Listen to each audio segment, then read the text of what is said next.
Chapter 161. The only thing left to fight is luck. What? Wood was momentarily stunned, but quickly regained his composure. Although he was anxious, his expression remained calm, with a spark of determination in his eyes. He glanced at Malfoy, who was trailing Harry, and tightened his grip on the broomstick he was riding. Slytherin's tactics were simple, yet effective. The method to counter them was equally straightforward: find a way to neutralize the opponent's seeker to turn the tide. As Wood hesitated, contemplating his next move, Marcus appeared behind Draco. "Hey, Wood, Gryffindor's situation doesn't look too optimistic," Marcus taunted. "I already understand your tactics," Wood replied coldly. "It's underhanded." "Underhanded?" Marcus scoffed. "It's called prudence. We haven't committed any fouls. Compared to 2 years ago, we've made considerable concessions. Otherwise, the Gryffindor team would have been decimated." Wood gritted his teeth in disdain. "What's the use of equipment?" "That sounds rich," Draco interjected, glancing meaningfully at Harry. "Didn't Gryffindor equip their Seeker with the latest Nimbus 2000 last year? Now that Slytherin has the Nimbus 2001, you're unhappy?" "What's the problem here?" George flew over. "Wood, do you need help? 3 against 2, we won't suffer." "Not necessarily," Marcus said. As he spoke, Darian flew to Draco's side. 3 against 3, to be fair. At that moment, the commentator Lee Jordan's voice echoed through the stadium. "The Slytherin team leads, 110-40. Such a disparity is rare in previous seasons." Wood frowned and glared at Marcus. "Flint, how about a 10-minute intermission?" "Sorry, I mind. If you figure out a way to break the game in those 10 minutes, we would lose a sure victory. I won't give you that chance." "Flint, if we give them a chance, they might not be convinced," Draco argued. "Draco, do you know what you're saying? We have an absolute advantage. If we score another 50 points, the game is ours. We can't take risks." "Are you afraid?" Wood teased. "Can I understand that Slytherin is afraid of Gryffindor?" Darian, unable to contain himself, was about to rush at Wood, but Marcus stopped him with an outstretched arm. "Yes, we are afraid," Marcus said indifferently. "Your taunts won't work today." Wood and his teammates exchanged bewildered glances. The Slytherin team had changed their usual tactics, making their usual tricks ineffective. "Surprised? To be honest, we can't afford to lose," Marcus continued, patting the Nimbus 2001 in his hand. "This broom is excellent, but if we lose to a team with outdated brooms, how can we hold our heads high in the future?" Wood's mouth twitched as he turned his attention to Draco. "Do you think I can't do anything?" Marcus and Darian instinctively shielded Draco. "We've thought of everything you have. Even if we lose a Seeker, other players can replace him. With the Nimbus 2001, holding off Potter isn't that difficult. We have the latest equipment, and even in a 4-on-5 situation, the disadvantage isn't significant." "Flint, I think I need to remind you," Darian smiled. "Just because we haven't fouled in a while doesn't mean we won't." Marcus's smile turned sinister.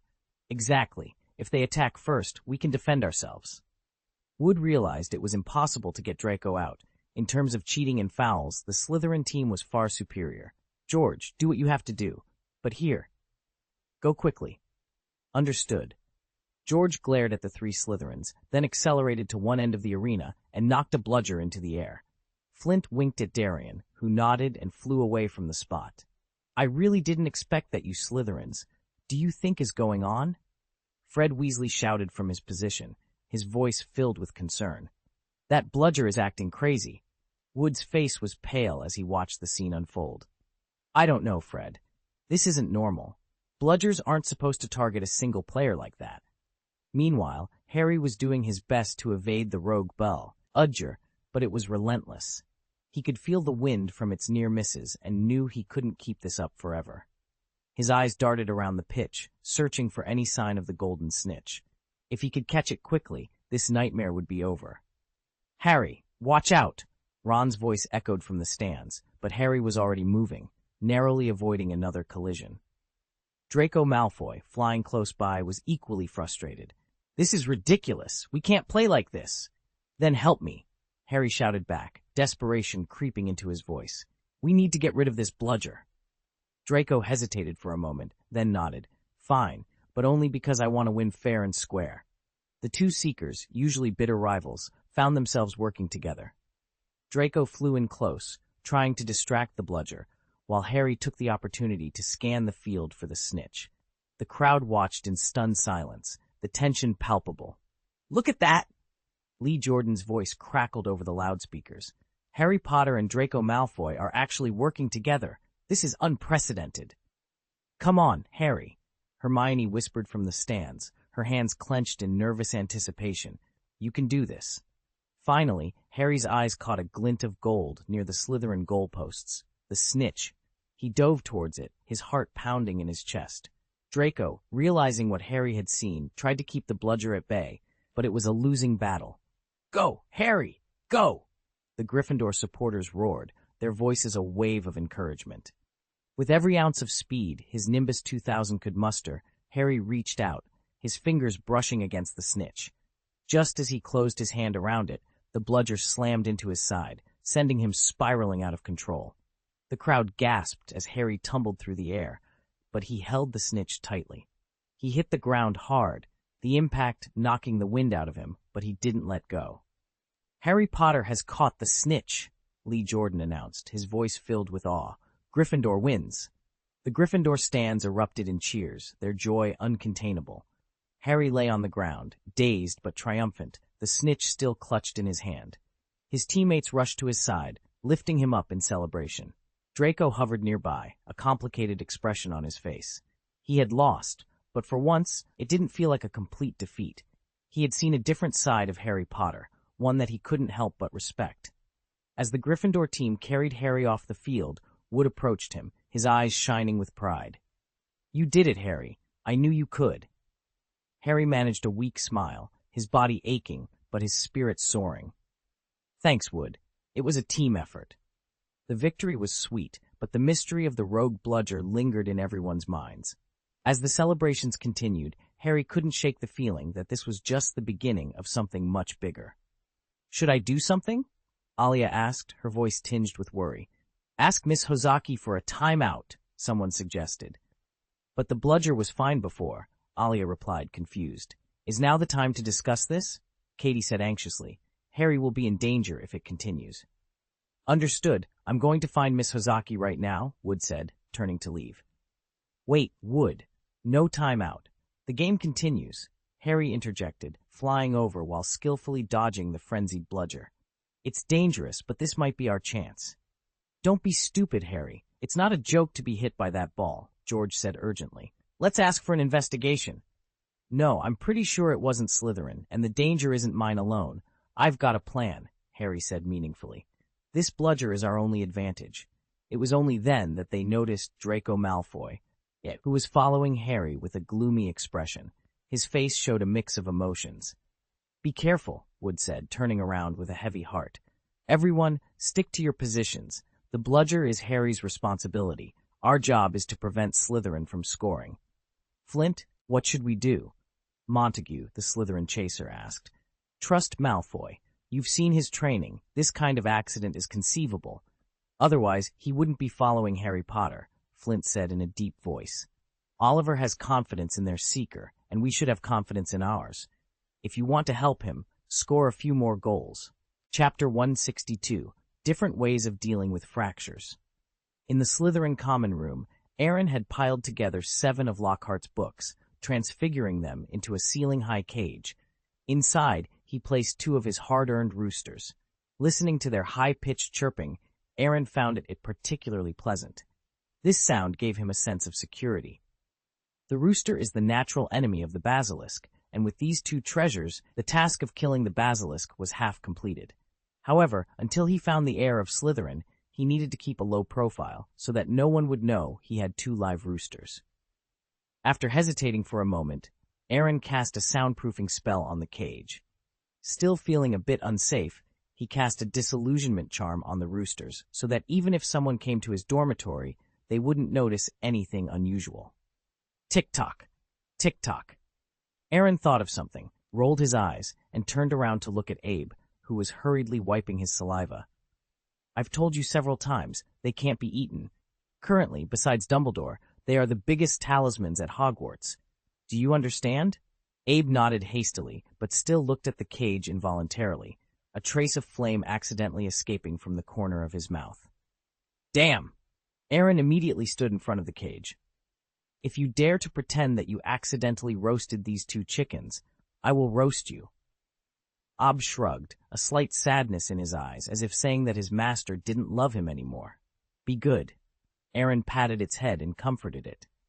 After I get rid of that snake, I will treat you to a sumptuous meal. But now you really can't move them. You must restrain that damned appetite, just for the sake of your master and my safety. Hearing the last part of the sentence, Abe's eyes became extremely determined. Compared to the safety of his master, 2 chickens were nothing at all. Understood.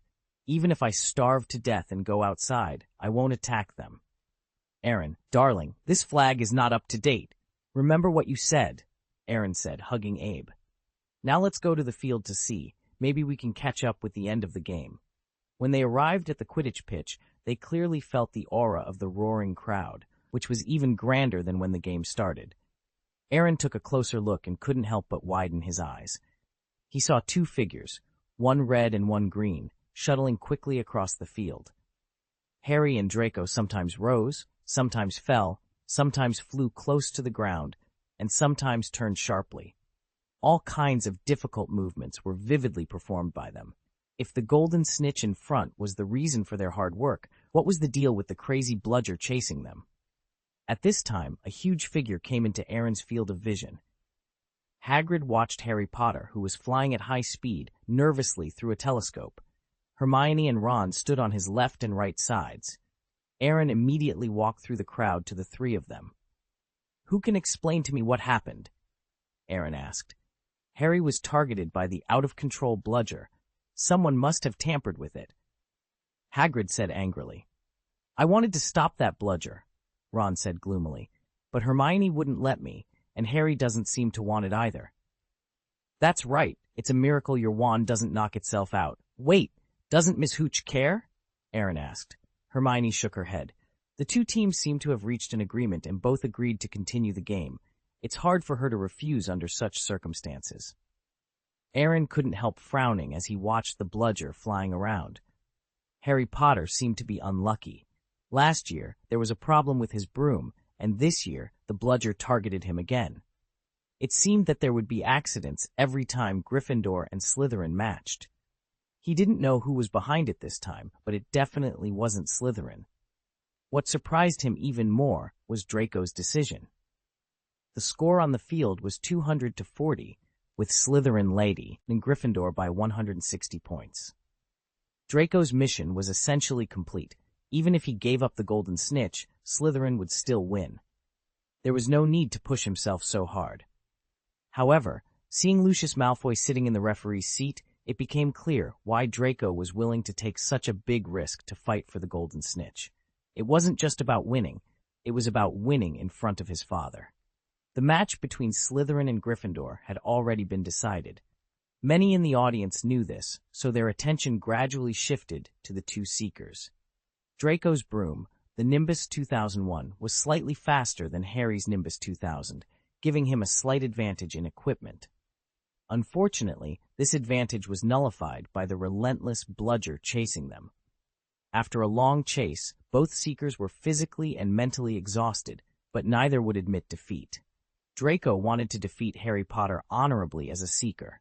With Slytherin's victory already established, this was his chance. Harry, on the other hand, just wanted Gryffindor to lose with dignity. There wasn't much difference between losing 350-40 and 200-40. It wouldn't change the outcome. Although it was frustrating, a loss with some points was better than a complete defeat. The 2 continued to accelerate despite the torment, and after gaining some distance from the bludger, they reached out simultaneously to grab the golden snitch. Boom!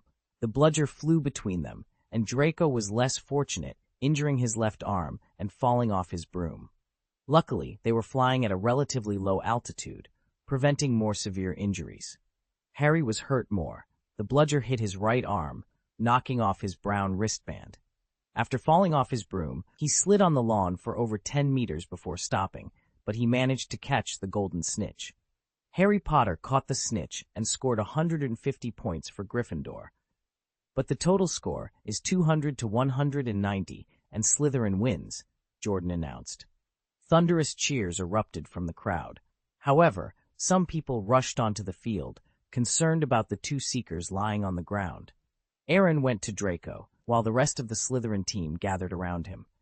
"Sorry, I didn't catch the golden snitch," Draco said. "You did well," Flint mused. "I'm honestly annoyed that our seeker lost, but this time it was indeed an accident. No one can fault your performance. It was just a bit of bad luck." The others nodded in agreement. Draco had performed well, and if they had scored over 150 points, they would probably have chosen to lie flat. "By the way, where's the bludger?" Draco asked, perking up. Gryffindor must have done something. Everyone turned their heads, then silently dismissed the idea. The bludger flew over Harry and then slammed down hard. If he hadn't turned over in time, his face would have been flattened. "Burning flames," Aaron muttered, and fierce flames shot from the tip of his wand, shattering the bludger. "You're welcome. I will avenge you," Aaron said, approaching Draco. Draco tried to stand up, but a sharp pain in his left arm made him cry out. "Fractured?" "I think so," Draco replied with a wry smile. "When I was knocked down, I clearly heard the sound of bones cracking." "Don't move," Aaron instructed, raising Draco's left arm. "How do you think Harry Potter's situation compares to yours?" "Ha-ha, he must be more." Click. There was a crisp sound, followed by a cry of pain. "It's okay, I set the bone back for you," Aaron said. Draco tried to shake his arm. There was no pain from the fracture, but the surface of his arm was still hot. "You can do this?" "Muggle methods are sometimes better than magic," Aaron laughed, then looked at the surrounding Slytherins. "You two, send Draco to the hospital wing." Crabbe and Goyle quickly reacted, supporting Draco on either side and leading him off the court. Aaron turned his attention to another group of people, a cluster of Gryffindors surrounding Harry. He squeezed through the crowd with some effort. "Your arm is broken too? It looks a bit more serious than Draco's. Do you need help?" Aaron asked. Harry, still dazed, nodded. He had seen Aaron reset Draco's arm earlier and didn't hesitate to accept his help. However, at that moment, Lockhart stepped forward, wand in hand. "Don't worry, I'll heal your arm right away," Lockhart announced. "No, don't," Harry protested vehemently. Over the past few days, he had learned enough about this defense against the dark arts teacher to know that the most reliable thing about him was his unreliability. Trusting Lockhart with his arm was akin to letting a nurse perform surgery. "Let Aaron do it. He has experience," Harry insisted. "Don't worry, it's a very simple spell. I've done it countless times," Lockhart said, ignoring Harry's protests. He rolled up Harry's sleeve. "It won't hurt at all." Harry wanted to refuse, but Lockhart had already cast the spell. Forearm repair. A blue light flashed, and Harry opened his eyes slightly. The pain in his arm had lessened, but something felt off, as if something was missing. Lockhart raised Harry's arm confidently, prompting gasps from the surrounding crowd. Many people turned their faces away, unable to watch. Harry's right arm could no longer be called an arm. It was boneless, resembling a piece of rubber. "Hiss!" Aaron gasped. He had thought Ron's wand was outrageous, but Lockhart had surpassed even that. "Professor, have you ever succeeded with this spell that you've tried countless times?" Aaron asked incredulously. "Well, don't make such a fuss. It happens sometimes," Lockhart explained unconvincingly. "The important thing is that Harry doesn't feel any pain, and none of his bones are broken." Aaron sighed. "From the bottom of my heart, Azkaban really needs talents like you." "Really? I also think the criminals there would be afraid of me," Lockhart replied, missing the sarcasm. "No, what I mean is that if you put on a comedy show, those criminals would experience a joy they haven't felt in a long time," Aaron clarified. Chapter 163, Passing By with the Basilisk. Madame Pomfrey hurried to the hospital bed and held Harry's limp right arm. "I can't believe it. You should have come straight to me. I can put the bone back in a second." "Aaron is fine too," Draco gloated, raising his left arm on the bed next to Harry's. "Potter, I really admire your courage to ask Lockhart to treat you. Perhaps you should be thankful that you only lost a few bones and managed to keep your arm." "I didn't ask him to treat me," Harry said, feeling frustrated. Lockhart had been so confident in his abilities that Harry couldn't stop him. "It just shows that Lockhart likes you too much," Draco sneered. "That's enough, Mr. Malfoy. You can go if you have nothing to do, Madame Pomfrey said sternly. She then handed Harry a set of pajamas. You may have to stay here for one night. Will his bones grow back? Hermione asked worriedly. Yes, but it will be very painful, Madame Pomfrey replied, pouring Harry a glass of Skelegro. This night will be difficult. Growing bones is a very painful process. Without hesitation, Harry drank it down in one gulp. He could tell the difference between a bad night and a lifetime. However, the taste of the Skelegro was awful, and it felt like his mouth was on fire. He spat out the potion before swallowing it. Do you still think it's pumpkin juice?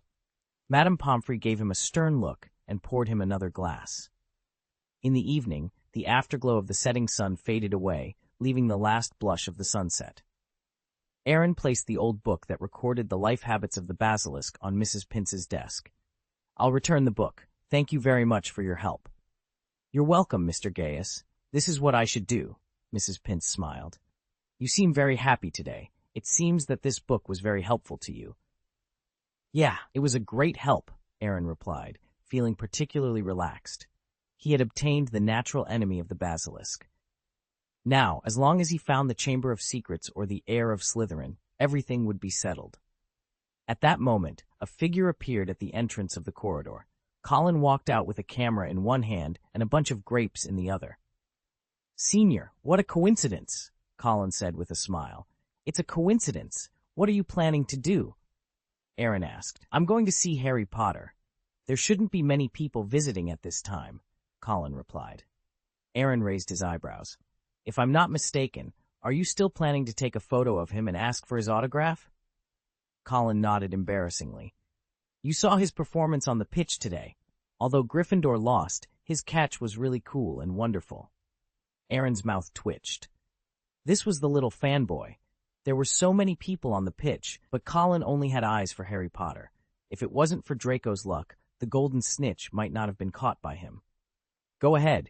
By the way, wish him a speedy recovery for me, Aaron said. Understood, Colin replied and continued walking towards the school hospital. Roar! Ab suddenly let out a low growl, and his expression became particularly serious. No way! You said that monster is around? Aaron couldn't help swallowing. He became vigilant, thinking about when he might have shown his flaws and been targeted by the heir of Slytherin so quickly. Library borrowing? Impossible. Although the book wall was exaggerated, few people noticed it, and no one knew what books he borrowed. Mrs. Pince would keep it a secret for him. Quietly catching 2 cocks? This was even more impossible. During the Quidditch match, almost all the teachers and students in the school went to the stadium. When he caught the chickens, he made sure no one was around. Even when returning to the dormitory, he used Ab's sense of smell very cautiously, cleverly avoiding the very few people in the castle who didn't go to the game. Which direction is the basilisk? Aaron asked in dragon language. Ab hesitated for a moment. Aaron stretched out his hand and pointed behind him. It's in that corner, quietly waiting for its prey to approach. Aaron was slightly taken aback, as if he had just realized something. He quickly calmed himself and continued moving forward. It turned out that he hadn't shown any flaws. He just happened to be standing near the basilisk's target. Being a pure-blood wizard, the basilisk had no reason to kill him. However, Colin, born into a Muggle family, was considered a must-kill target. As long as Aaron pretended he didn't know anything, he believed he could walk away safely. But for Colin, it was a different story. Aaron didn't feel particularly close to the first-year Gryffindor, but he didn't want to see him die either. He couldn't risk the basilisk losing patience and attacking him, a pure-blood wizard, as well. After all, the book described the basilisk as a cruel creature. At that moment, 2 conflicting thoughts appeared in Aaron's mind. One, named Morality, had a white halo above his head and held a book. The other, named Selfishness, had black wings and a dark red trident. Stop him quickly. This is a fresh life. He's only 1 year younger than you, Morality urged. Go, run, don't look back. You have no connection to him, so there's no need to take such a big risk, Selfishness countered. Shut up, Morality yelled. It's one thing if you don't know, but since you do, you can't turn a blind eye.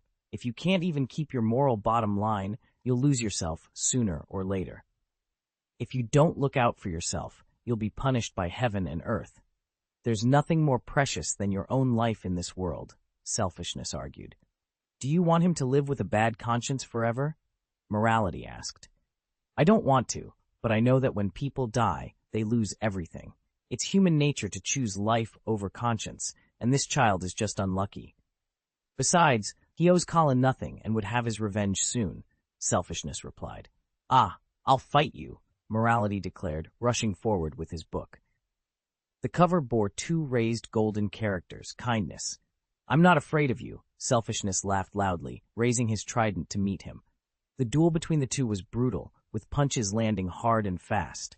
Gold and dark red flickered from time to time. Finally, selfishness pierced morality with his trident and won. However, selfishness was also seriously injured, lying on the ground with tattered wings.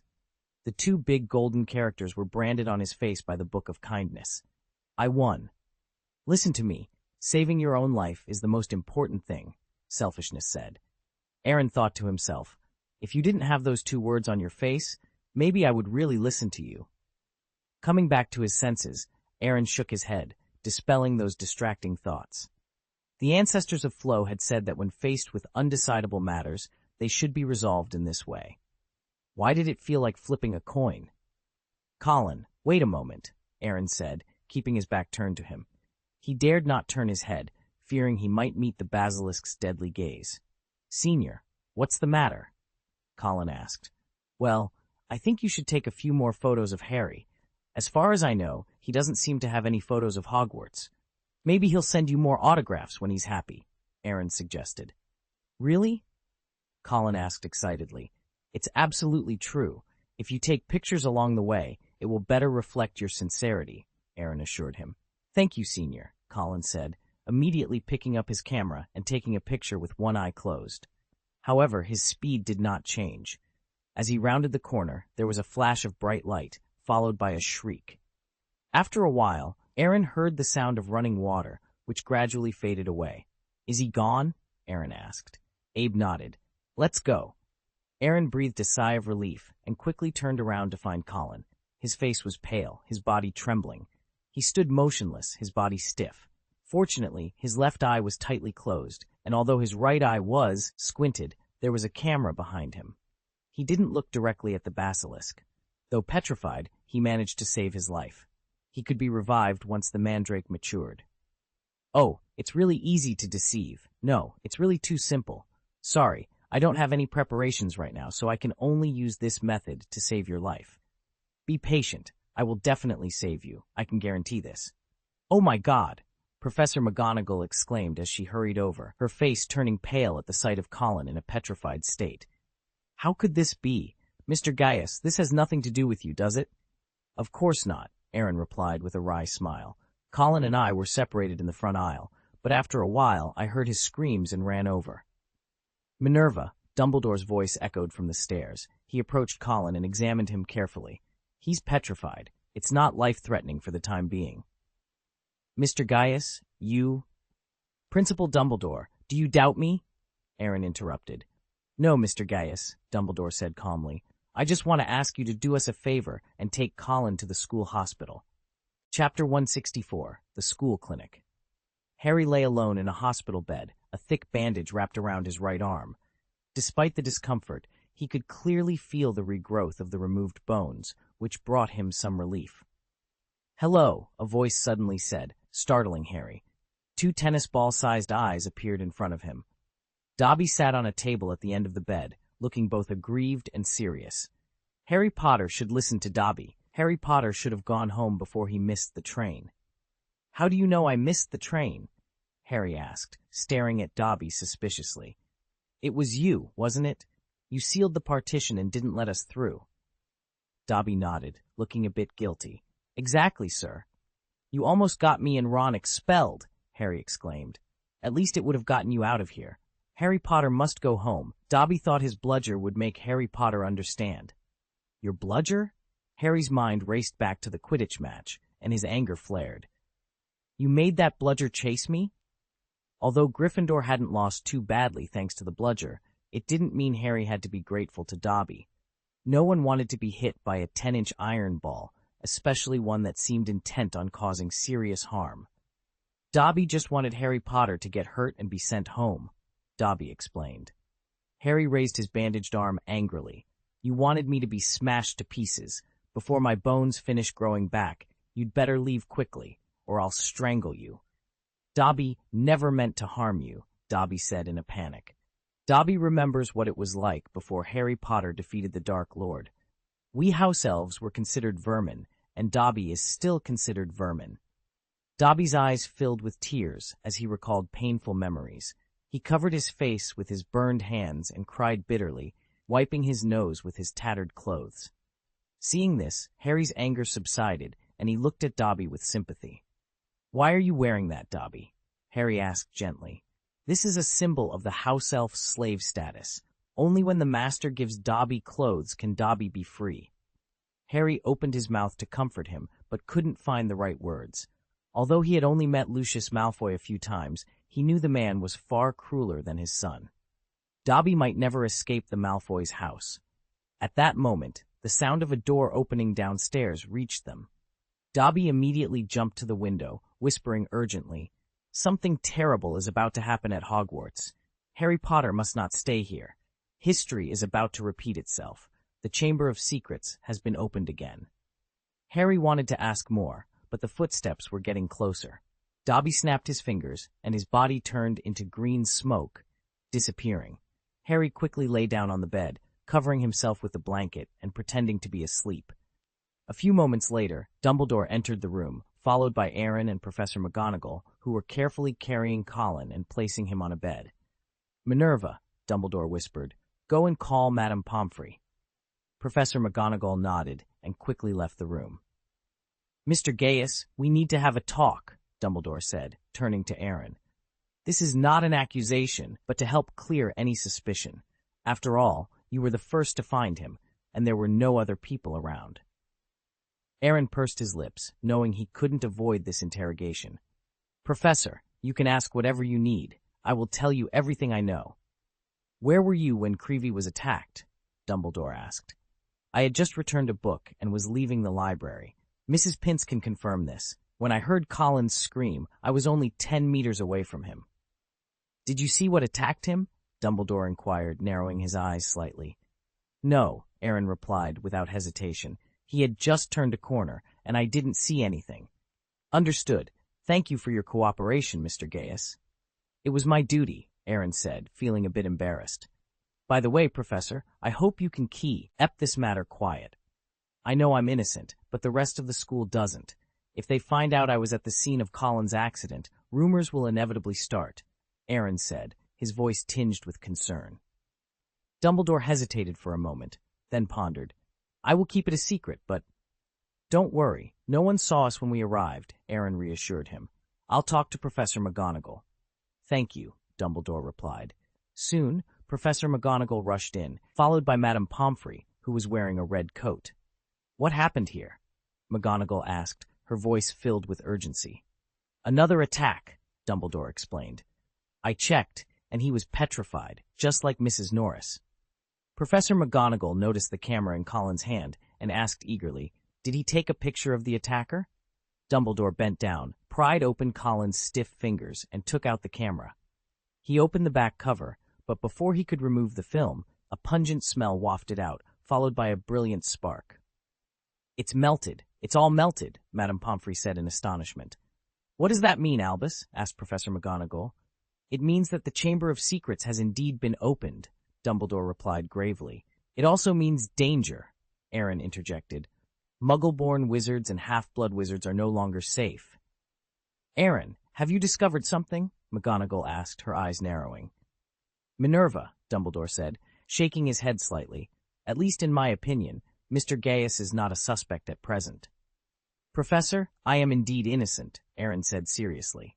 Seeing the suspicion in Professor McGonagall's eyes, he sighed helplessly. "I know this isn't convincing, but you know me.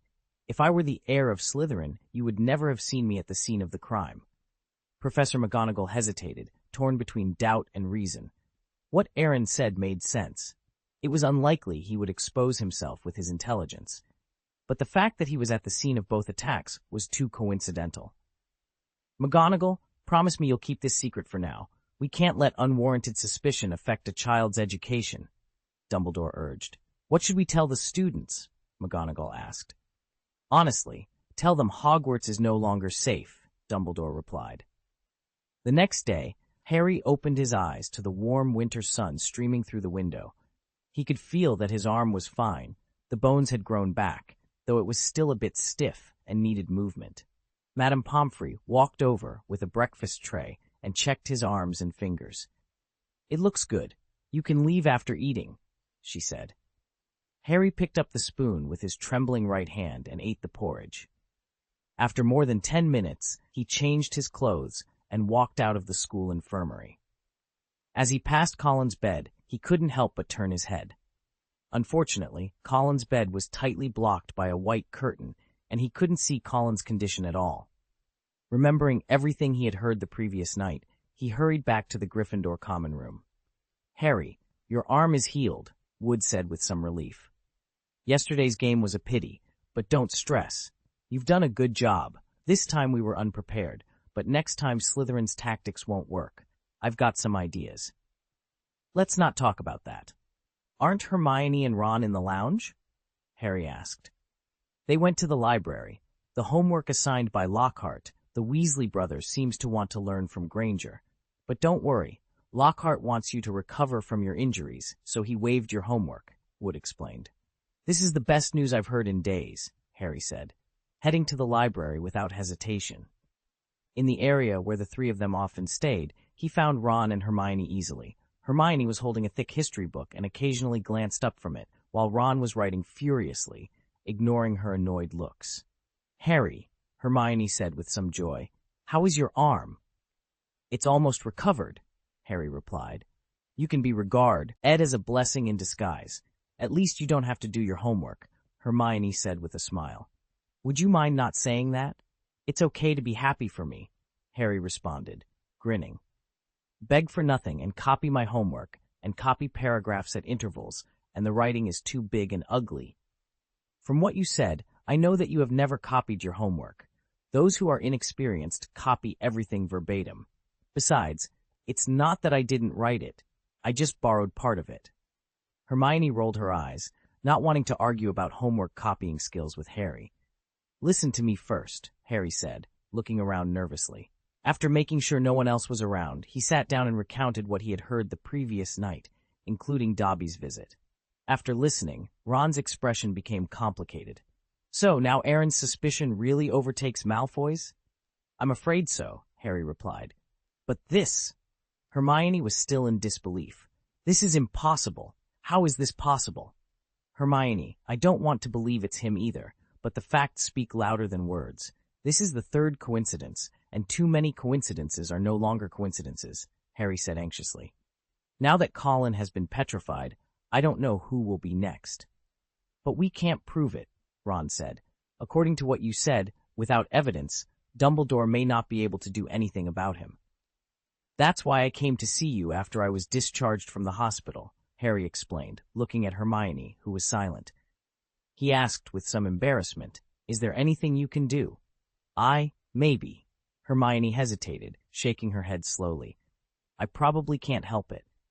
Harry and Ron exchanged glances, finding it hard to believe that Hermione couldn't help. I know you believe him more than anyone, but this time the stakes are high.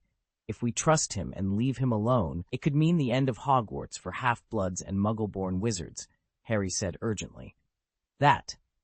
Ron looked at Hermione with some embarrassment. You may not want to hear me say this, but Harry and I are both pure-bloods, while you are muggle-born. Chapter 165. This pot is big and round. If, and I mean if, Hermione emphasized, looking seriously at Harry and Ron. If we turned into Draco and went to the Slytherin common room to ask him, wouldn't he tell us everything about the Chamber of Secrets? It's possible, Ron nodded. Malfoy is his best friend in Slytherin and a pureblood among purebloods. Aaron wouldn't hide anything from him. But I'm not trying to discourage you, Hermione, Harry said with a bitter expression. Your idea is great, but that level of transfiguration is something only Professor McGonagall and Dumbledore might know. They certainly won't help us. We don't need their help, Hermione replied. All we need is a little polyjuice potion, as Professor Snape mentioned in class. A properly prepared polyjuice potion can transform the user into another person for a certain period. That's brilliant, Ron exclaimed in surprise. We could become Draco, Crabbe, and Goyle and get Aaron to spill everything. But there are a few small problems, Hermione cautioned, seeing the eager faces of her friends. First, it's very difficult, very dangerous, and I've never made polyjuice potion before. Plus, we'd be breaking nearly 50 school rules. To hell with the school rules, Ron said dismissively. It's not like we haven't broken rules before. Secondly, the recipe for polyjuice potion is in a book called Most Potente Potions, which is in the restricted section, Hermione continued. I'll get Lockhart to approve it, Harry volunteered. He feels guilty about my arm, and if I flatter him a bit and make up a reason, he'll let me into the restricted area. Then there's the issue of materials, Hermione added. Potions with such complex configurations require a variety of ingredients. Some we can find ourselves, but what about the rare ones? Ron hesitated, then looked at Harry, who met his gaze. Looks like we had the same idea, Harry said. Snape's office is the most well-stocked storage room in Hogwarts. We'll use the invisibility cloak, Ron suggested. As long as we confirm Snape isn't there, we can get what we need. That's what I meant by breaking 50 school rules, Hermione sighed, and it takes at least a month to prepare polyjuice potion. A month, Harry exclaimed. If Aaron is the heir of Slytherin, a month is enough for him to target all the Muggle-born students. Hermione gave him a worried look. And what if Aaron isn't the heir? We already wronged him once last year. If we accuse him again and we're wrong, he might never forgive us. Harry was silent for a moment. What if Ron and I go alone? Stop kidding, Harry, Hermione said. How would you become Draco and the others without my help? Aaron is smart. Even if he doesn't suspect at first, he'll figure out I helped you make the polyjuice potion. In other words, I can't stay out of it, she concluded. Are you two overthinking this? Ron chuckled. If we use Malfoy's identity, even if Aaron is wronged, he can't blame us. And if we're wrong, it proves he's innocent. That's right, Harry agreed, looking at Hermione with determination. Let's make the polyjuice potion. If the school finds the heir of Slytherin within a month, we'll abandon the plan. But if there are no other suspects, then... Harry didn't finish the sentence, but the resolve in his eyes was clear. Both Ron and Hermione understood Harry's urgency. This might be the only thing they could do at the moment, so they couldn't afford to waste any time. They worked efficiently, and by the afternoon, Harry had obtained the approval slip. However, it took him a considerable amount of time to check with Mrs. Pince before he could borrow the book. The approval slips had a limited borrowing period, so they needed to secure more batches from Lockhart before they could complete the potion. Otherwise, they wouldn't be able to keep the book. They decided to prepare the polyjuice potion in the bathroom where Moaning Myrtle resided. The ingredients they needed were as expected. Grass gnats, leeches, sap gras, SS, and two-eared grass were simple enough to obtain. However, rare materials like bicorn horns and African tree snakeskin could only be found in Snape's office. Fortunately, sneaking into Snape's office with an invisibility cloak was relatively easy. Everything proceeded smoothly, and by the second week of December, the polyjuice potion was more than half finished. However, the final ingredient posed a significant challenge. They needed something from the person they wanted to transform into, such as hair, nails, blood, or skin fragments. They had little contact with Draco and his two followers, and their interactions were usually filled with cynicism, making it difficult to find an opportunity. Harry and Ron even considered starting a fight with Draco and his friends to pull their hair, despite the risk of violating school rules and losing points for Gryffindor. But luck was on their side. On Saturday, a new notice appeared on the bulletin board. Dueling Club? Ron read the notice with some confusion. It seems useful. At least it teaches us more than just running away from monsters. But which professor is organizing this? I don't know. It doesn't say, Hermione replied, but I guess it's Professor Flitwick. He was a dueling champion when he was young. This could be our chance, Harry said thoughtfully. We might be able to get Malfoy's hair during the duel. Perfect. We can teach Malfoy a lesson, Ron said, picking up his wand. Although it was still wrapped in thick tape, he had learned to use it effectively. "By the way, how is Aaron doing these days?" Hermione asked nervously. "Has he been acting unusual?" Harry's expression turned complicated, and Ron hesitated. "Speak up," Hermione urged. "We were skeptical at first," Harry began, "but now we're almost certain. Aaron has been taking Abe around every day, asking about the families of students from all 4 houses, and especially with Slytherins," Ron added. "But what does that mean?" Hermione asked, puzzled. "Merlin, isn't it obvious?" Ron rolled his eyes. "He's picking the next target for the monster in the Chamber of Secrets." "No way," Hermione frowned. "If he's picking targets, why investigate Slytherins?" "That's called being thorough," Ron said firmly. "You know him well. If he's decided to do something, he must investigate everything, even his own house." "That's it, Hermione," Harry shrugged. "I know it's hard to believe, but it's the truth." Hermione's confidence wavered. She took a deep breath and took a moment to process the information. "We need to get something from Malfoy. If all goes well, the Polyjuice potion can be ready before Christmas." "Great," Harry said excitedly. "I'll challenge Malfoy tonight. You two challenge Crabbe and Goyle. They won't refuse." At 8 o'clock in the evening, the students gathered in the Great Hall. The 4 long tables had vanished, replaced by a large ring in the center of the room.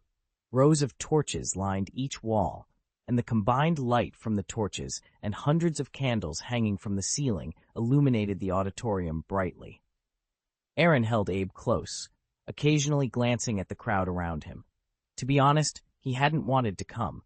Investigating the Chamber of Secrets seemed far more important. He had scoured almost every part of the castle without finding any trace of the chamber, and his search for Slytherin's heir had yielded no clues. Since Colin had been petrified, the heirs seemed to have become more cautious, never revealing themselves. It wasn't as if he had gained nothing from his efforts. He had managed to rule out many locations and suspects, significantly narrowing the scope of his investigation. However, after more than a month of relentless effort, he was undeniably exhausted. Tonight's duel event offered a chance to relax, even if only in a disguised form. Chapter 166, Lockhart's Self-Knowledge. "Aaron, are you going to be on stage soon?" Draco asked excitedly. Crabbe and Goyle, standing beside him, were also eager to participate. "I'm not interested in duels," Aaron replied indifferently, feeding a snack to Abe. "But I am interested in learning from other wizards' fighting methods." "No, this opportunity doesn't come often. With your strength, you'll definitely shine if you take the stage." "Forget it. If it weren't for the recent boredom, I wouldn't have come here at all." Draco paused slightly, looking at Aaron meaningfully. "What have you been up to these days? Every time you come back to the common room, you lock yourself in the dormitory." "Well, I'm learning," Aaron said solemnly. "It's a very profound magic." "Okay," Draco shrugged, then looked towards the ring. "I've made up my mind. I'll duel with Harry Potter later." Aaron raised his brows lightly and smiled. "Is that necessary? I accidentally lost a Quidditch match, and I need to get my revenge somewhere else." Hearing this, Aaron gave a thumbs up. "Good luck. By the way, is the dueling club hosted by Professor Snape?" "I don't think so. I heard." Draco trailed off, a smirk forming on his face. "He's here." Aaron followed Draco's line of sight, and the corners of his eyes twitched involuntarily. Lockhart, wearing a green-gold robe, stepped onto the ring, surrounded by a group of students. He performed proudly under everyone's watchful eyes, his smile revealing a row of shining teeth.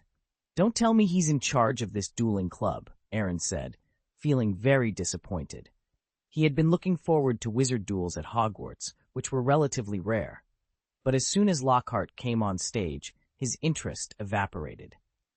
This defense against the dark arts professor, who was more of a clown than a teacher, couldn't teach them anything valuable. Surprised? Draco felt amused, seeing Aaron's disappointed expression. I was also surprised when I heard Professor Snape say it. Lockhart coming up with such a great idea wasn't without merit. "What a waste of my precious time," Aaron said, exasperated. "At least he built the ring," Draco said meaningfully. "If you don't like it, you can challenge him later." Aaron was tempted, but gave up the idea after glancing at Lockhart, who had walked to the center of the ring. He wouldn't have any qualms about beating Lockhart, but it wasn't appropriate to beat a teacher in public. "Everyone, Come here. Can you see me? Lockhart called out loudly. Can you hear me? The students in the auditorium gradually gathered around the ring. In light of the dark events that have occurred in the past few weeks, Dumbledore allowed me to open this dueling club to train everyone. One day, you will be able to protect yourselves as calmly as I do. See my book for full details, Lockhart said, throwing his coat under the ring to reveal a set of soft armor lining it. Let me introduce my assistant, Professor Snape. Professor Snape, dressed in his usual black wizard robe, looked even more menacing with his dark expression. Good guy, really good guy. He actually knows how to find an assistant for himself. It seems he has some self-awareness, Aaron teased. There's no way Lockhart is that competent. People have self-knowledge. Aaron, Draco quietly warned, it's better not to speak ill of Lockhart in public. Hearing this, Aaron noticed the hostile gazes around him and quickly restrained his expression. It was true that Lockhart was incompetent, but Hogwarts had many of his brainless fans. They were addicted to Lockhart's autobiographies and refused to admit the reality. Professor Snape generously agreed to give me a demonstration, Lockhart explained proudly. Young people, don't worry. I will return your potions teacher to you intact after the demonstration. Aaron blinked, watching the scene unfold. In astonishment, Aaron turned to look at Draco, who also appeared confused. Don't look at me. I don't know either, Draco said, shrugging. Where did he get the confidence? Aaron wondered aloud. Although he didn't like Lockhart, seeing Professor Snape's slightly raised mouth, he couldn't help but feel a pang of sympathy for the man. Could it be that your judgment is wrong? Draco asked, sounding uncertain. Is there a possibility that Lockhart's teaching is terrible, but his actual combat skills are good? Aaron scoffed. I hope what you say is true, but he couldn't even handle a Cornish pixie.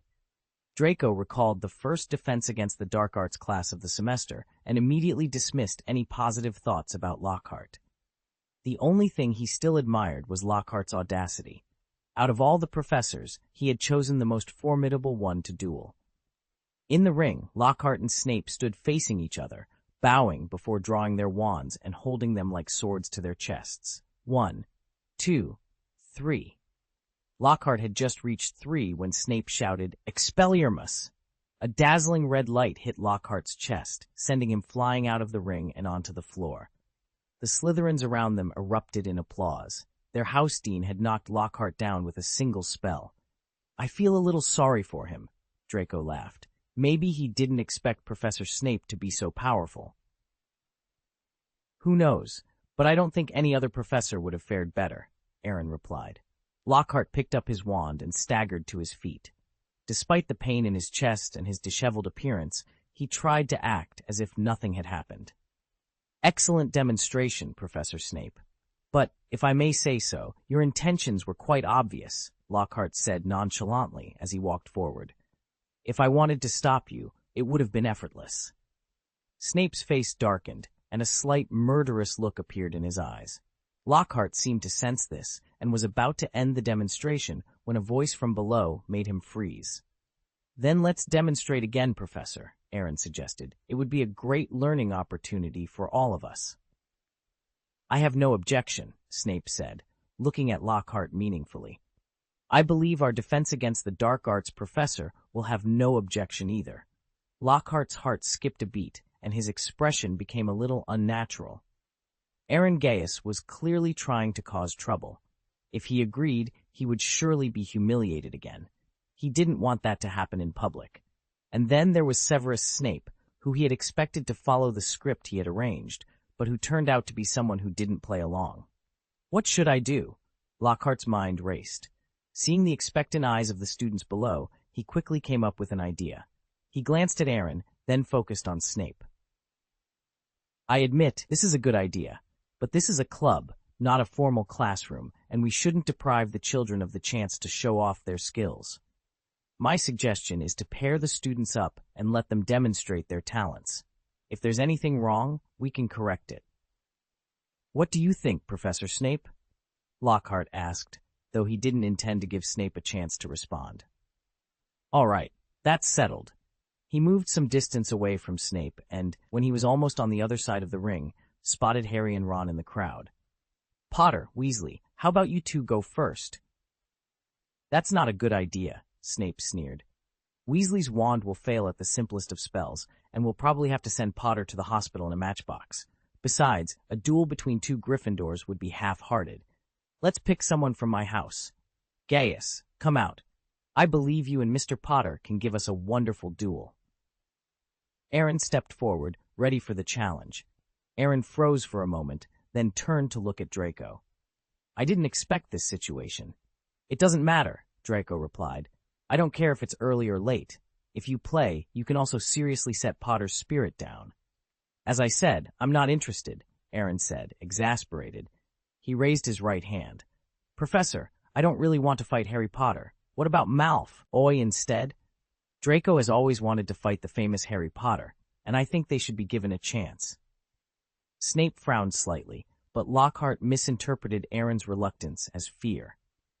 Thinking that Aaron was intimidated, Lockhart immediately pretended to be considerate. Gaius, I personally think you should show everyone Slytherin's ability. I know Mr. Potter is famous, but if you give up because you are afraid, you are bound to lose a lot in the future. The corner of Aaron's mouth twitched, and he even had the urge to laugh. Lockhart's imagination was running wild. Aaron simply didn't want to go on stage, not because he was afraid. On the other side, Harry also looked confused. He had some confidence against Malfoy, and he needed to get up close and personal with Malfoy for the Polyjuice potion. But he didn't think he was stronger than Aaron, who was probably the heir of Slytherin. If the duel got serious, he might end up in the school hospital again. Professor Harry began. Don't worry, Mr. Potter, it's just using the disarming charm, Lockhart said, raising an eyebrow at Harry. You won't hurt him. Harry looked bitter, but wasn't entirely resistant. There was no other reason, it was simply that Lockhart was still alive and kicking after Snape had sent him flying. Chapter 167, The Chance to Squeeze Your Hair. Aaron stood helplessly in the ring, unconsciously touching the ring on his left hand. His current combat strength had reached the level of a junior magician, and this ring sealed half of his magic energy, suppressing his power to the level of a senior magician. Even so, he still felt it was a bit unfair to be dealing with an intermediate magician like Harry. Aaron looked at Harry opposite him and shrugged. Actually, I didn't want to be on stage, but since I'm here, there's no reason to lose. But don't worry, I will try my best to be merciful. I never thought that my opponent would be you, Harry said nervously, a little forced. I thought my target was Malfoy. When Lockhart heard this, a big smile appeared on his face. Harry, I can arrange another match for you and Malfoy later. Now all you have to do is concentrate on defeating your opponent. Thank you, Professor. Wands at the ready, Lockhart instructed. The two gradually distanced themselves from each other, raised their wands over their shoulders, and made an attacking motion. Count down from 3. Cast a spell to disarm the opponent, Lockhart emphasized. Just disarm. We don't want any accidents. 1, 2, 3. Expelliarmus. Aaron and Harry shouted the spell at the same time, and silver lights flew from their respective wands. Without any suspense, Aaron's spell was more powerful, swallowing Harry's spell in less than a second and knocking the wand out of his hand. Harry staggered back a few steps before he stabilized himself, but he was relieved in his heart. It didn't hurt, and he wasn't knocked out of the ring like Lockhart was. I won. Aaron put away his wand and walked off the ring confidently. Snape nodded in satisfaction, and there was a rare smile on his usually cold face. Very good, Lockhart applauded. Their disarming spells are very proficient. Malfoy, it's your turn. Snape winked at Draco, signaling him to pursue the victory and give Harry Potter a hard lesson. Wait a moment. Lockhart stood up and said, I personally think that this duel should be postponed. Mr. Potter needs to rest now. Draco was a little reluctant, but just as he was about to say something, he was stopped by Aaron's eyes. Professor, let me do you a favor. After all, Slytherin will not bully a wounded person. Harry glared at him fiercely, feeling very dissatisfied, but thinking of their purpose, he temporarily suppressed the anger in his chest. Let me let you be proud for a while, and when you pull out your hair later, you must pull out a few more hairs. Lockhart walked to the center of the ring, looked at Snape in a panic, and said with a smile, I think it's better to divide the opponents according to the house. Gryffindor versus Slytherin, Hufflepuff versus Ravenclaw. What do you think? It couldn't be better, Snape sneered, just to see the dueling abilities of Slytherin and Gryffindor. Lockhart looked away, dispelling a little anxiety, and then looked down at the crowd. Please come up voluntarily for a couple, but be careful not to be students from the same house. Soon, various colors appeared on the ring. Only a few groups used the disarming curse as Lockhart had instructed. Most of the students were using this ring to test their magical abilities. Of course, some students had special purposes. Hermione chose Crabbe as her opponent, and after a few rounds of fighting, she washed his head with the clear water curse, pretended to accidentally drop her wand, and managed to pick up a few hairs. Ron chose Goyle as his opponent, but perhaps because he cast the spell too hard, the green light bounced directly on him, knocking him out of the ring. Goyle walked to the edge of the ring and laughed unabashedly. Ron returned to the ring angrily. This time he gave up the unreliable wand and threw himself on Goyle, punching and kicking him. But Goyle was relatively big. Although he was caught off guard at first, he quickly used his body advantage to suppress Ron. Harry clamped Goyle's he fiercely, causing him to grimace in pain. Harry quickly intervened, pulling Goyle away. The three of them met in a corner of the auditorium, where Hermione proudly displayed a few black hairs in her hand. I got it, Crabbe's hair. How about you? She asked. It's done, Harry replied, handing some short hair to Ron. I managed to get it off. I declare in advance that if the hairs are not sterilized, I will not drink the compound decoction after it is prepared, Ron said, looking skeptical. Be grateful we have it at all, Hermione retorted, rolling her eyes. Now, Malfoy is the only one left. Harry nodded and turned his gaze to the other side of the room, where Draco was busy scolding his two followers, looking particularly angry. He could accept Crabbe's loss. After all, Hermione was a top student and quite strong. But Goyle's failure disappointed him. A Weasley without a wand had managed to tie him, which was a disgrace to Slytherin. In the following duels, chaos ensued. Some students were under the tickling spell, unable to stop laughing and paralyzed, while others were under the dancing spell, their legs twitching uncontrollably as they danced around the auditorium. This was considered a relatively good situation. Some students were hit by powerful spells, resulting in injuries and bleeding. 2 students were hit by each other's petrification spells simultaneously and fell straight onto the ring. The scene became increasingly chaotic, and Lockhart began to panic. He was clearly incapable of stopping the chaos, so he resorted to saying things like, "Be careful, pay attention, come on, and stand up." If Professor Snape hadn't used the stopping charm in time to undo the other spells, many students would have suffered more severe injuries. "Professor Lockhart, you really surprised me," Snape sneered. "I remember you and Dumbledore talking about teaching them to stop unfriendly magic, but that's exactly why I asked you to be my assistant, Professor Snape," Lockhart said forcefully. "The stopping charm is such a simple spell, don't I know it? But sometimes verbal support is more powerful than spells. What these underage students need is a strong heart, not powerful magic." Snape raised his eyebrows. He instinctively felt that Lockhart was talking nonsense, but he couldn't fault it because the words were so beautifully put. "Can we play the last game? I think Draco Malfoy can't wait any longer," Snape suggested. "Wonderful," Lockhart smiled, applauding his own quick thinking. He signaled Harry and Draco to come on stage. The two climbed onto opposite sides of the ring, walking towards the center with particularly calm expressions. Lockhart sensed the tension and said with a sneer, "The previous dozens of duels were too complicated. This time, you two will use the disarming curse to decide the outcome. Do you understand the disarming curse? It will disarm you." Draco smirked, and Harry remained silent. They both knew this was no ordinary duel. "All right, let's get ready," Lockhart said as he was about to step off the ring. "Wait, Professor, can you teach me the stopping curse?" Harry asked nervously. He hoped Lockhart would be reliable this time. If Malfoy plotted against him, Snape would definitely not rescue him right away, and Lockhart might be too terrified to help. But after learning this incantation, he could at least have a chance to save himself. Well, there will be a chance," Lockhart said vaguely, walking past Harry without giving him a chance to speak. Are you afraid, Potter? Draco taunted. Dream on. Harry gritted his teeth. The two set up an offensive posture, and Lockhart began to count down. 3, 2, 1. Expelliarmus, Harry shouted. Phantom attack, Draco countered, moving a little faster. A pale golden shockwave shot out from the tip of his wand, hitting Harry hard. Harry felt dizzy and staggered around twice before he managed to regain his senses. Seizing the opportunity, he immediately shouted, Expelliarmus! Ho-la-la! A silver light struck Malfoy's stomach, sending him to the edge of the ring. The pain in his abdomen made him gasp for breath. Seeing this, Harry hesitated. Should he abide by the regulations and wait for Draco to recover, or should he take advantage of Draco's weakened state to secure victory?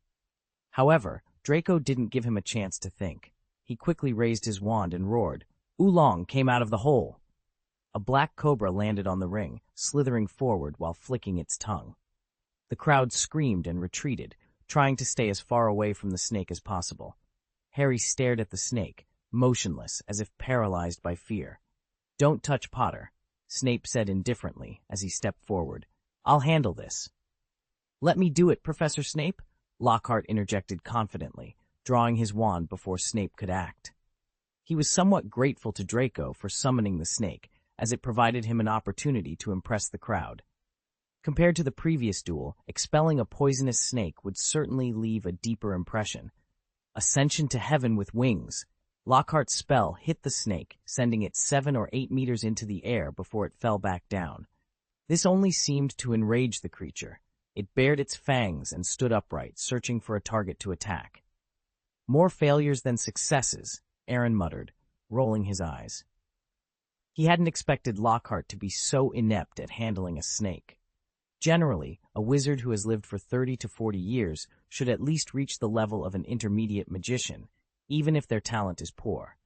However, Lockhart's combat abilities were on par with a first-year student. It was a wonder he had managed to get as far as he had. As the snake approached Justin of Hufflepuff, Harry took a step forward and made an incomprehensible sound.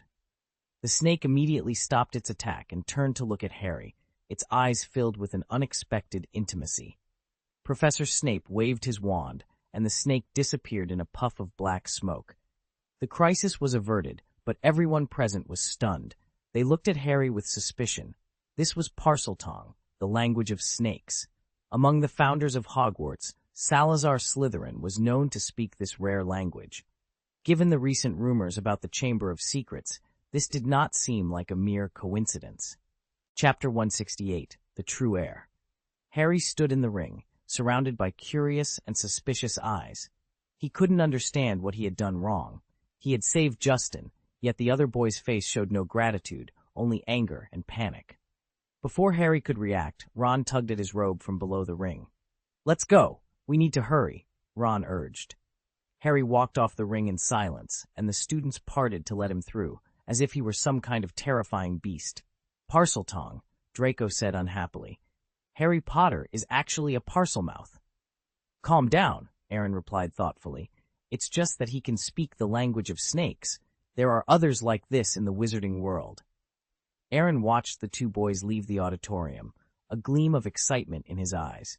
He realized he might have been looking for the heir of Slytherin in the wrong way. The true heir might not be the person he initially suspected, but rather a descendant of Salazar Slytherin himself. The monster in the Chamber of Secrets was a basilisk, and Salazar Slytherin's descendants inherited his ability to speak Parseltongue. This ability allowed them to communicate with snakes and command them, making it a perfect match. Draco, you misunderstand, Aaron continued. Parseltongue was Salazar Slytherin's skill, but now a Gryffindor has this ability. Harry Potter doesn't deserve it. Many in the auditorium must think he's the heir of Slytherin, and he must be proud of it. I don't think so, Draco replied, deep in thought. His expression didn't look fake. It might just be a coincidence that he can speak Parseltongue. You don't think Harry Potter is the heir of Slytherin, do you? No, I don't, Aaron said. The heir of Slytherin wouldn't associate with Muggle-born wizards. Then it's settled. Harry just happens to be able to speak Parseltongue, Aaron concluded. I can speak dragon's language, and I'm not proud of it. What are you talking about? Hermione asked, walking over. It has nothing to do with you, Granger, Draco sneered. You'd better be careful. Harry Potter might be the heir of Slytherin. He could let that monster out and— Draco, Aaron interrupted with a warning look. She's my good friend, and your words won't affect her. I just wanted to scare her, Draco said angrily, then called Crabbe and Goyle to leave the auditorium. Hermione leaned against the edge of the ring, carefully feeling for something with her fingers. Harry's spell had an effect, and Draco had lost a few hairs when he fell, an ingredient for the last polyjuice potion. Aaron, I have something to ask you, Hermione said, trying to keep her expression calm. Are you busy recently? I don't see you much after class. Yes, but it's not just you. Draco is also busy, Aaron replied helplessly. There's a complicated issue I need to deal with, but thanks to Harry, I have a new approach that saves me some energy. Do you need my help? If you need an assistant, I can. That's not a good idea, Aaron said with a smile, shaking his head. Thank you for your kindness, but you can't help me, and I don't want you to get involved. He started to walk towards the side door. Wait, Hermione said, mustering her courage and standing in front of him. Tell me, what are you doing? Aaron looked directly into Hermione's eyes, hesitated for a moment, and said, Well, if I have to say it, I'm protecting this school in a low-key way. You have to keep it secret, and only you know it at the moment. Hermione's heart sank slightly, and she subconsciously clenched the golden hair in her hand. Then I won't bother you with such a great cause. Aaron returned to the Slytherin dormitory. He first lifted the disillusionment charm and checked whether the room was secure. The 2 roosters in the cage were in good condition. This was something he had to check every day. These 2 amulets must not be lost until the hidden enemy was found. He then lifted the green curtain on the wall, revealing the wall of clues he had meticulously organized. Compared to the sporadic clues from before, there were many more names on it now, though more than half had been crossed out with a black line, indicating they had been eliminated as suspects. Firstly, Muggle-born wizards were ruled out. They could not be the heirs of Slytherin. Secondly, some half-blood and pure-blood wizards were also excluded, as they usually communicated well and showed no abnormalities. Among the remaining individuals, one must be the heir of Slytherin. Originally, they had to use the method of elimination to investigate slowly, but now there was an additional clue that could speed up the process: the ability to speak Parseltongue, other than Harry Potter. The heir would definitely not reveal themselves, but their family background couldn't be concealed. As long as they had some connection to Slytherin, they might be pure-blooded or mixed-blooded, with a higher likelihood of being mixed-blooded. Interesting. Really interesting. Aaron smiled and licked his lips. Abe, this is such a big project. If it weren't for the conditions, I would really want to conduct a census, which might narrow down the number of suspects to less than 10. Meanwhile, in the Gryffindor common room, Ron and Hermione were explaining the history of Parseltongue to Harry, which made him doubt himself a little. He could hear the voice of the monster in the Chamber of Secrets before the murders. The Sorting Hat had suggested he go to Slytherin when he was sorted last year, and he was a Parseltongue, a rare trait in the wizarding world. All these factors combined made it seem like he could be the heir of Slytherin. But he knew he wasn't. He hadn't ordered the monster in the chamber to do anything, and he didn't even know what the monster was. The problem was that people didn't see it that way. Salazar Slytherin was a figure from over 1,000 years ago, and his bloodline had not been cut off. Even Harry couldn't be sure whether he was Salazar's great-great-great-great-grandson, as he knew almost nothing about his own family, the Potters. The next day, in the Transfiguration classroom, the semester's Transfiguration class was over, and Professor McGonagall had nothing more to say, so she let everyone make their own arrangements. However, many students didn't read or write. They just stared at Harry Potter, whispering from time to time. Feeling the weird gazes again, even though he was mentally prepared, Harry still felt extremely aggrieved.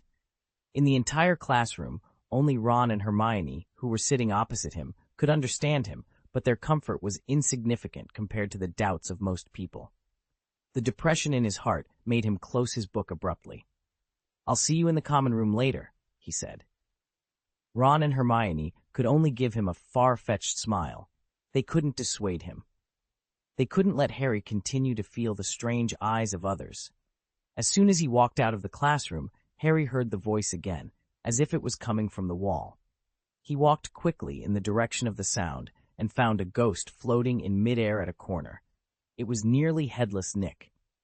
His eyes were widened in horror, his body turned black, and only a crack in his neck was broken, with faint blue smoke rising from it. Besides him, another person was lying on the floor. It was Justin Finch-Fletchley, a Hufflepuff and a Muggle-born wizard. At this moment, he was in the same state as Nick, motionless, his eyes widened in horror. Harry swallowed involuntarily, his breathing became short, and he was at a loss for a moment. "I wouldn't be here if I were you," a familiar voice came from behind. Aaron stood there, holding Abe, looking at the scene with some regret. "You, why are you here?" Harry asked nervously. Aaron looked at Abe in his arms, a trace of complaint flashing in his eyes. He hadn't just been devoting his energy to solving the case these days. Aaron didn't neglect his practice of the magic circle. He could complete a basic magic circle in a second without any medium, but he still needed constant practice to achieve instant success. Over the past 3 months, he had significantly reduced the time it took to draw an intermediate magic circle from half a minute to just 3 seconds. With the accumulation of his own magical energy, the power of his spells had also increased slightly. However, he had yet to make any breakthroughs with advanced magic circles. The array map, core, and magic power input were all much more complex. Aaron understood that progress was a gradual process, so he continued to practice advanced magic circles methodically. Just moments ago, he had been drawing a complicated advanced magic circle on paper, but at the last stroke, his concentration was broken by the sudden voice of the basilisk. The creature had jumped onto the table in excitement, ruining 10 minutes of hard work. Despite the setback, Aaron couldn't stay mad at his dragon cub. It deserved his affection. After confirming that the basilisk had left, Aaron followed it. He soon encountered Harry. "It's a coincidence, Harry," Aaron said, trying to hide his suspicion. Harry's eyes twitched slightly. "How did you end up here?" It's also a coincidence. I was planning to go back to the common room." "Really? I was too. I suggest we get out of here first." "What about them?" Harry pointed at Nick and Justin. "We can't just leave them. Someone will take care of it. It doesn't have to be us. Listen to me, let's get out of here quickly, or catch them in the act." A gloomy voice interrupted from the entrance of the aisle. Filch appeared, his eyes dark and focused on Aaron for a moment before settling on Harry. "You must be expelled this time, Potter. Remember what I said." "No, Filch, that's not the case," Harry said anxiously, but Filch didn't stop and left decisively. "Otherwise, something like this will happen," Aaron muttered, shaking his head and holding his forehead. If he had known earlier, he wouldn't have tried to persuade Harry. If they had just left, it wouldn't have been such a hassle. Chapter 169, A Showdown, but it's not clean. After a while, Filch brought the vice principal, Professor McGonagall, over. She looked helplessly at nearly headless Nick floating in midair and Justin Finch-Fletchley lying on the ground. It took her a moment to react. "Professor, I know you may not believe it, but I really didn't do it," Aaron said helplessly. "Of course, it can't be Harry Potter either." "Yes, Professor, I swear it has nothing to do with me," Harry added immediately. "It was like this when I got here." "I can't handle this matter." Professor McGonagall shook her head. "You two, come with me." Professor McGonagall led them to the door of the principal's office. She read a command, and the automatically rotating stairs slowly ascended, carrying them up. Harry couldn't help but swallow nervously as he looked at the shiny oak door, feeling very worried about his future. Aaron shrugged. It wasn't his first time here, so he wasn't as nervous. Professor McGonagall knocked on the door a few times, and it slowly opened. "You go in and wait. Professor Dumbledore will be delighted to see you." "Let's go." Aaron patted Harry on the shoulder and comforted him with a smile. "Don't worry. Trust me. Nothing will happen. The great headmaster Dumbledore wouldn't expel us just because we happened to be there." Harry nodded blankly and followed Aaron into the principal's office. Aaron, feeling more at ease, found a chair to sit on, while Harry involuntarily looked at Fawkes the Phoenix and forcibly resisted the idea of making it into roast chicken. "It's you," the Sorting Hat, which had been snoring, suddenly opened its eyes. Seeing Aaron waving at it, it became agitated. "Hi, I haven't seen you for more than 3 months. I missed you so much." "I don't want to see you," the Sorting Hat grumbled, squeezing out an angry expression. "You are the little wizard who has embarrassed me the most in hundreds of years. Be generous." Aaron took out his wand with a smile, approached slowly, and lifted it up. "What do you want to do?" "Let me down!" The Sorting Hat shouted in a panic. The expression on Aaron's face gave it a feeling of suffocation. The last time it felt this way was more than a year ago. "Scream, scream! Dumbledore will not come to save you. Help, help, Potter, come on, give me a hand, please." Harry hesitated for a moment and looked at Aaron with some reluctance. "Let's put it down. This is the principal's office, after all." "Wait a while," Aaron said meaningfully, waving his wand lightly. "Clean it up." "No." Accompanied by howls of grief and indignation, the dust that the Sorting Hat had collected for a year disappeared. "It's much more comfortable now. Originally, if you were honest, I wouldn't do anything to you, but you insisted on taking the lead." The Sorting Hat glared at Aaron angrily, hating the 4 founders for not creating 2 hands for it. If it had hands, it would have slapped him. Although it might not be able to fight, at least it could resist symbolically. At that moment, a strange sound came from the desk. Fawkes let out a painful cry, and a crimson flame ignited on his body. The flames blazed, wrapping Fawkes in a fireball. The screams became clearer but smaller and smaller. "Water, where is the water?" Harry said in a panic, his eyes constantly scanning everything around him, trying to find anything that could put out the fire. But before he could find anything, the fireball turned into a mass of unburned ashes and landed on the desk. "This is sad. This is Dumbledore's bird." Harry scratched his hair, his face extremely bitter. He was suspected of being the murderer in the serial attacks and was on the verge of being expelled. Now, in the principal's office, Dumbledore's pet had been cremated inexplicably, and besides the bird, there was only himself and... "Aaron, tell me honestly, did you do this?" Hey, there is a price to be paid for wronging people. This bird was bound to have such a day sooner or later. We just happened to witness it." Harry was breathing heavily, trying to process everything that had just happened.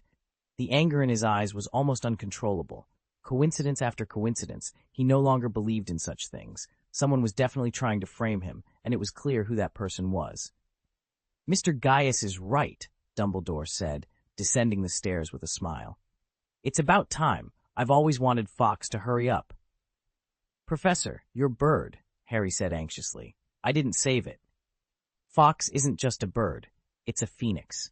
When a phoenix is about to die, it spontaneously ignites and is reborn from the ashes. It's a rare sight for most people," Dumbledore explained.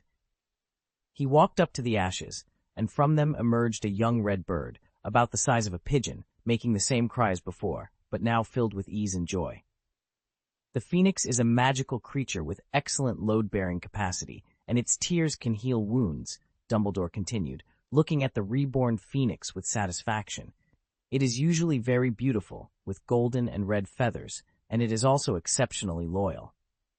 Ab suddenly jumped onto the desk, standing proudly in front of the young Fawkes.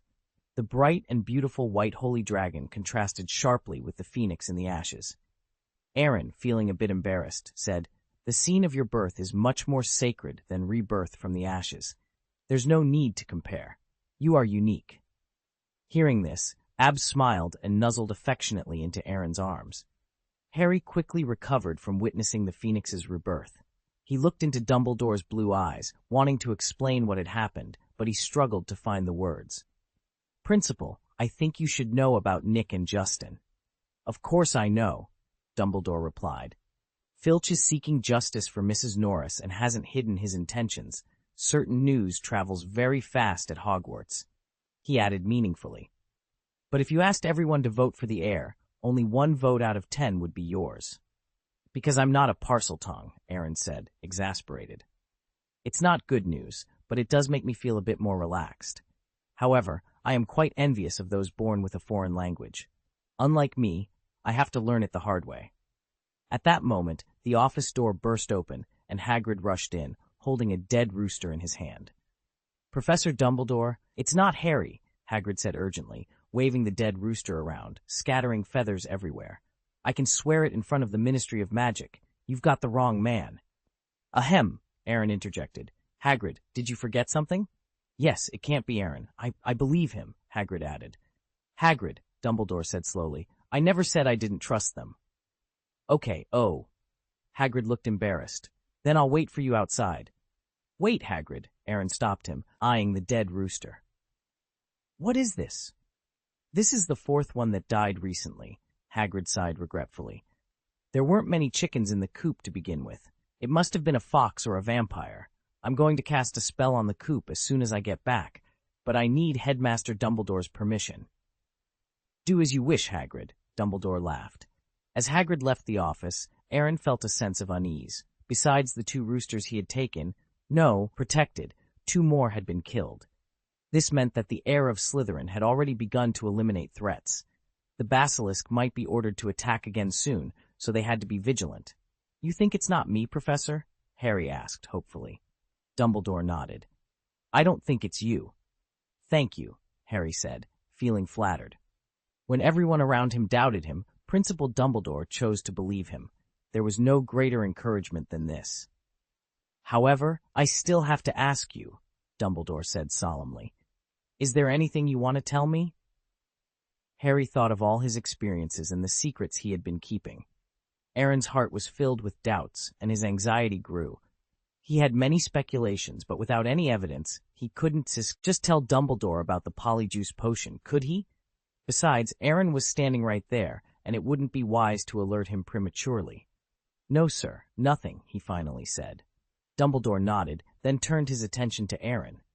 Mr. Gaius, what about you? Is there anything you want to tell me? This. Aaron hesitated for a moment before a smile appeared at the corner of his mouth. The headmaster is truly perceptive. I do have something to hide from you. Harry looked at Aaron in astonishment. Even if you are the heir of Slytherin, you are too arrogant. The person sitting in front of you is the most powerful white mage of this century.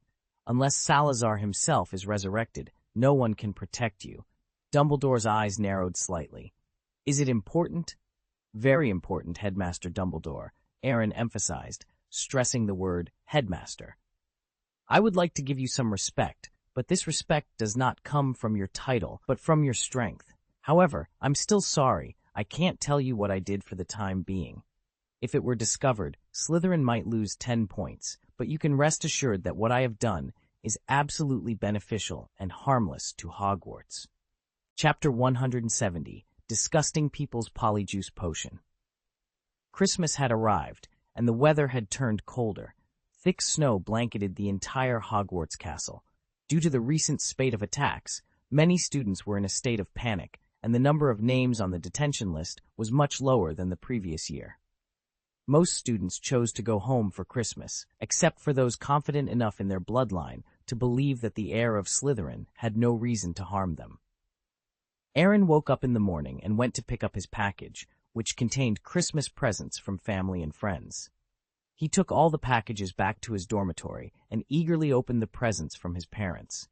Inside were 2 postcards, one depicting a colorful aurora, and the other a magnificent sea, accompanied by a note. I hope you can visit these beautiful places one day. Beautiful. I really shouldn't expect anything from them, but at least it shows that they haven't forgotten they have a son like me. Aaron smiled helplessly. He then opened the large package sent by Jins. Inside were several gift boxes of different sizes, which he had asked Jins to prepare as gifts for his friends. However, a long sword exuding a silver light caught Aaron's attention, making him momentarily forget about the other gift boxes. This sword was one of the top 3 in the family's arsenal and was the most satisfying work of Aaron Gaius during his lifetime. It had taken 2 full months to complete. Made of mithril, the sword's body was enchanted with sharpness-enhancing runes, and 3 black magic crystals were inlaid on the hilt. Aaron hadn't forgotten that one of his tasks was to kill the basilisk. However, powerful magical creatures were not easy to kill and could even be immune to spells to a certain extent. Although he was now a junior mage and not weak, relying solely on magic to deal with a basilisk that had lived for thousands of years seemed overly optimistic. Unless he used all his accumulated magic points to improve his strength at once, reaching a level close to that of a magister, it would still be difficult to kill it. Although Aaron intended to take a group of professors with him after finding the secret room, he needed some means of self-protection, just in case. He picked up the long sword with excitement. The erosion of time had hardly left any traces on it, and it was still sharp and cold. With a wave of his hand, the crisp sound of the sword rang out, and a sword mark appeared on the ground. As expected of the legendary sword that once killed a giant dragon, Aaron couldn't help but admire. Just the ordinary sword energy could cut through rocks. If injected with magic power, its power could be increased many times over. "I don't like it," Abe snorted unhappily. Taking out a dragon-slaying weapon in front of a dragon, was there any greater malice than this? "Why are you panicking?" Aaron said with a smile. "This sword has only killed ordinary dragons, but you are a holy dragon. Don't you know how thick your skin is?" Ab pressed his forepaws to the ground and said aggrievedly, "That's in the future. I'm still a baby, and I have to evolve a few more times to be invulnerable." Aaron rolled his eyes and said earnestly, "You are almost 2 years old, not a baby anymore. Also, I won't use this sword to hurt you. Otherwise, if Vico and the others find out, they might not know how to deal with me." Abby nodded and immediately flew over Aaron's head. "I'm hungry." "Understood. I will take you to the auditorium after I put this thing away. By the way, I'll bring Christmas presents to a few people." In Moaning Myrtle's washroom, thick black smoke rose from the cauldron as Harry and Ron watched nervously while Hermione dispensed the polyjuice potion. The viscous potion was divided into 3 glasses, resembling bubbling mud. "This is disgusting," Ron said with an ugly face. "It's not the most disgusting," Harry swallowed, his eyes fixed on the 3 glass test tubes on the sink. "We still have to add Malfoy's hair, Crabbe's, and Giles' hair, and Goyle's hair." Ron instinctively covered his mouth, feeling a wave of nausea. "I have to admit, it takes a lot of courage to drink this stuff, but if there's one thing Gryffindors have in abundance, it's courage." Hermione added the final ingredients to the potion, and it began to bubble, transforming into yellow, brown, and dark brown solutions. "It looks right. The reaction matches what the book described," she said confidently. "Once we drink it, we'll have an hour to look like them." "Should we do it now?" Harry asked, glancing at Hermione. "Not yet. We need to make some final preparations." Ron looked puzzled. "We've been waiting for over a month. We can't back out now." "It's not about backing out," Hermione explained. "We need to make sure the real Malfoy, Crabbe, and Goyle don't show up while we're questioning Aaron, and we need to change our clothes." Harry and Ron exchanged glances, realizing the importance of her point. If they encountered the real Malfoy trio in the Slytherin common room, their plan would be ruined. Their Gryffindor robes would also draw unwanted attention. "All right," Ron conceded. "Since you brought it up, I assume you have a plan?" Hermione raised an eyebrow and produced 3 pieces of chocolate cake. "I've put enough sleeping potion in these to knock them out for a few hours. We can hide them in the broom cupboard." "What about their clothes?" Harry asked. "Are we just going to take them off? Isn't that a bit—" "It's actually a good idea," Ron said, rubbing his hands together excitedly. "If you can't do it, I'll handle it." Hermione shot him a disgusted look. "We only need their shoes. We can find spare Slytherin robes in the laundry room." "All right, it's settled. We'll act tonight," Harry decided. "Hermione, you handle the clothes. Ron, you and I will figure out how to get them to eat these cakes. We'll meet back here once it's done." As night fell, the teachers and students who stayed at Hogwarts gathered in the Great Hall for dinner. This Christmas was quieter than the last, but the hall was still festively decorated. Over a dozen Christmas trees were covered in silver frost, and enchanted snowflakes fell gently from the ceiling, maintaining a warm and cozy atmosphere. Everyone ate heartily, even those with hidden agendas. Aaron noticed Harry, Ron, and Hermione whispering and occasionally glancing at Draco. Curious, he walked over to the Gryffindor table. "Merry Christmas. You 3 look a bit off." "Do we?" Harry forced a smile. "I'm not mistaken," Aaron said, his tone meaningful. Did Malfoy do something to upset you? Not really, Ron quickly interjected, changing the subject. We were just wondering how Crabbe and Goyle can eat so much. They've already devoured 4 muffins and are working on their 5th. Aaron chuckled. They've always had good appetites, but I feel like that's not the main issue. I overheard you mentioning Draco. Harry shrugged. We were just wondering who. Do you really think the heir of Slytherin is Draco? Aaron raised an eyebrow. If they suspect him, they're bound to waste their time. Do you have any clues? Harry asked, trying his best to avoid Aaron's gaze. Before their plan officially started, he needed to ensure there were no loose ends. Not yet, Harry admitted. What a pity. But believe me, the truth isn't far off, Aaron said, half-jokingly. Hogwarts had hundreds of students, and he had already excluded more than half of them in the most straightforward way. Although it was tiring, the scope had been significantly reduced, and he was confident they would have a breakthrough soon.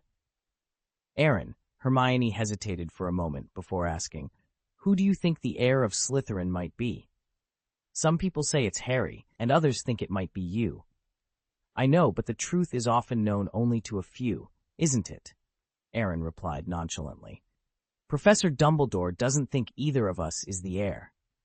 By the way, where were you today? I prepared Christmas presents for you, but couldn't find you, so I asked Percy to deliver them to the Gryffindor common room, Aaron added. The 3 of them exchanged guilty glances. Harry stammered, unable to come up with a suitable excuse. We went to Hagrid's, Hermione quickly interjected. He hasn't been in a good mood lately. Is that so? Aaron didn't seem suspicious. He knew that Hagrid had been upset because chickens in his coop kept dying mysteriously, and he couldn't find the culprit. Do you have anything else to do? Harry's voice carried a hint of anxiety and impatience. If Aaron lingered, their plans would have to be postponed, especially if Draco and his friends left the Great Hall. It's okay, just a reminder not to forget to collect your gifts.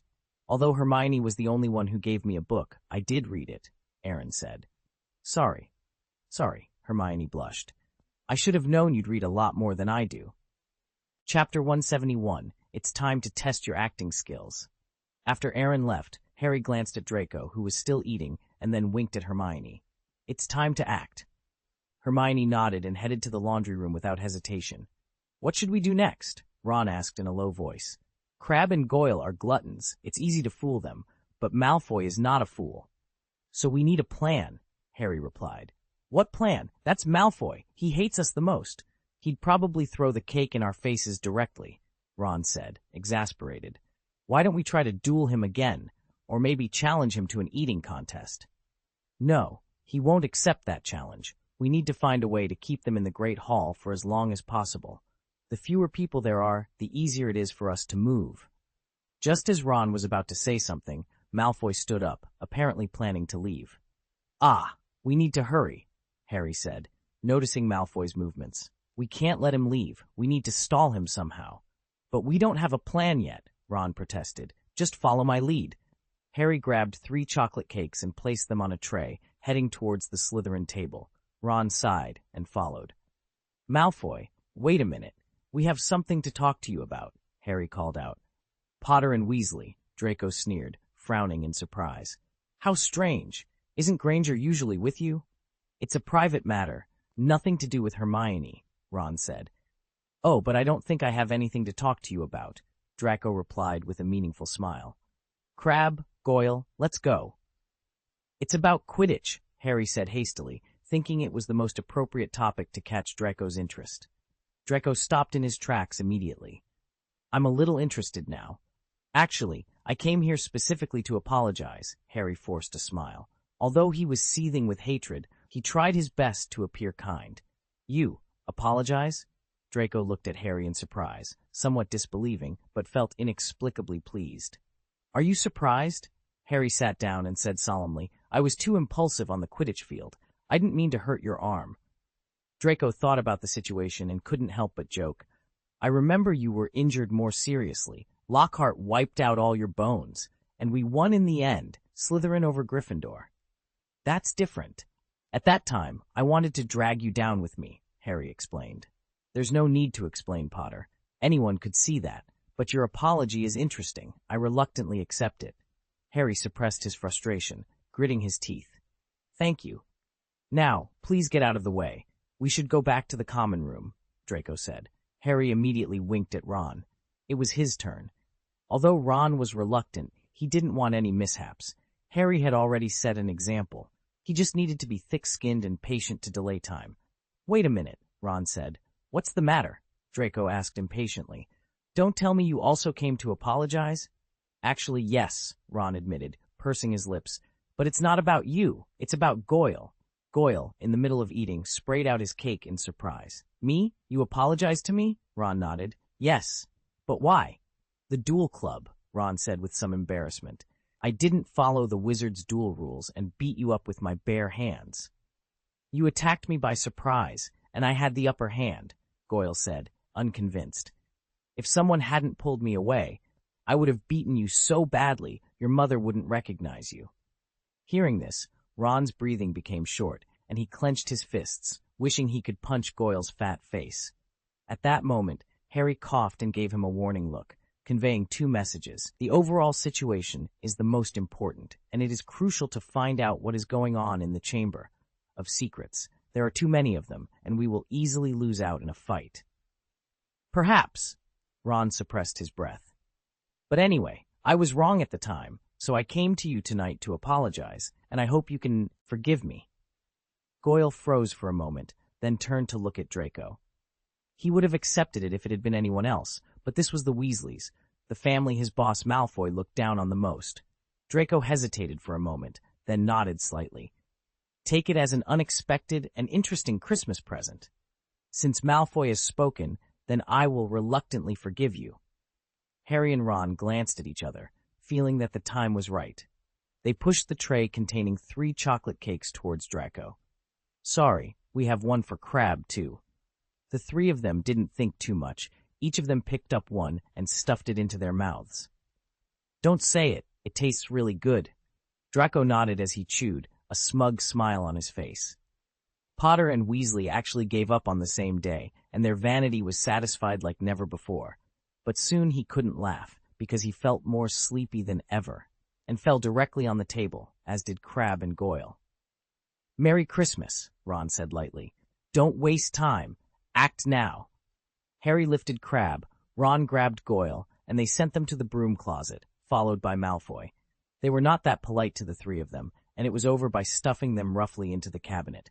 Before that, they took off the shoes of the 3 of them. Harry and Ron dashed to Moaning Myrtle's bathroom with 3 pairs of shoes. Hermione, we're back. Have you got it? Hermione came out of a stall, still holding 2 oversized uniforms. 3 pairs of shoes, all here, Ron said out of breath, then looked at the wizard robes Hermione was holding with some surprise. Don't tell me they belong to Malfoy. I don't want to be a fat guy.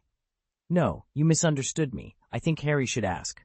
What he asked is easy to go wrong. What we need is side-by-side inquiries, not straight-to-the-point interrogations. It makes sense, Harry nodded. It doesn't matter if you pretend to be anyone. The important thing is to ask the truth. Okay, I'm fine with that. Harry and Ron changed into Goyle's and Crabbe's clothes and shoes, respectively, and Hermione changed into Malfoy's shoes. Everything was ready, and the 3 of them set their sights on the 3 glasses in unison. I guess they must be particularly bad to drink, Ron said with a look of disgust. You have to drink that too. Harry handed the polyjuice potion to the 2 of them, and he kept the one that could turn him into Goyle. The 3 of them didn't want to taste the potion, so they pinched their noses and drank it in one breath after clinking glasses. I'm about to throw up. The cup in Ron's hand fell to the ground, and he quickly ran to a stall and locked himself inside. Hermione also felt the same way, throwing away the cup with an ugly face, and ran to another stall. Harry's endurance was a little stronger, but he was also a little unsteady due to nausea. The effect of the potion soon manifested. He made grunting noises all over his body, and dense lumps rose and fell in his body, as if he was cooking a pot of thick soup. Harry panted heavily, and he found that his hands were getting thicker rapidly, and his nails were also getting wider. His shoulders, skull, even his hair and eyebrows were changing. After a while, Harry looked in the mirror in disbelief. His face had completely transformed into Goyle's, only his vision was blurred. Only then did Harry realize that Goyle didn't wear glasses, so he put his glasses on the sink, and the world became clearer. "Are you all right?" Harry asked, but it was Goyle's voice that said it. "It's okay." Ron came out of the stall. He walked to the mirror and touched his face. "It's amazing. It's exactly the same as Crabbe. Even the voice is the same." Hermione slowly walked up to the two of them, with Draco's face on her face. "I really didn't expect to succeed in making the polyjuice potion on my first try. This new appearance feels strange, and I'm not used to it." "Let's hurry up," Harry urged. "We only have an hour, so we need to blend in as much as possible." "Draco Malfoy always walks ahead with that defiant look on his face," Ron noted. "Crabbe and Goyle follow him like bodyguards.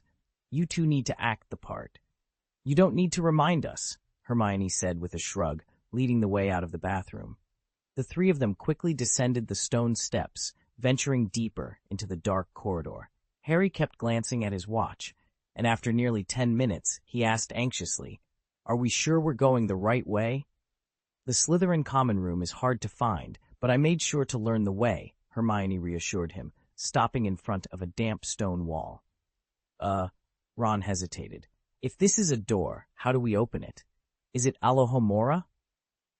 "Unlocking spells won't work. We need a password," Harry said helplessly. "Looks like we'll have to wait for a real Slytherin to come by and let us in. Let's hope our luck holds out, or we'll be in trouble when the potion wears off." Chapter 172. A coincidence is not a coincidence. Pure blood. Hermione's voice echoed as the stone door slowly opened. Harry and Ron stared at her in disbelief. "How did you know the password? Slytherin wouldn't share it with others," Harry questioned.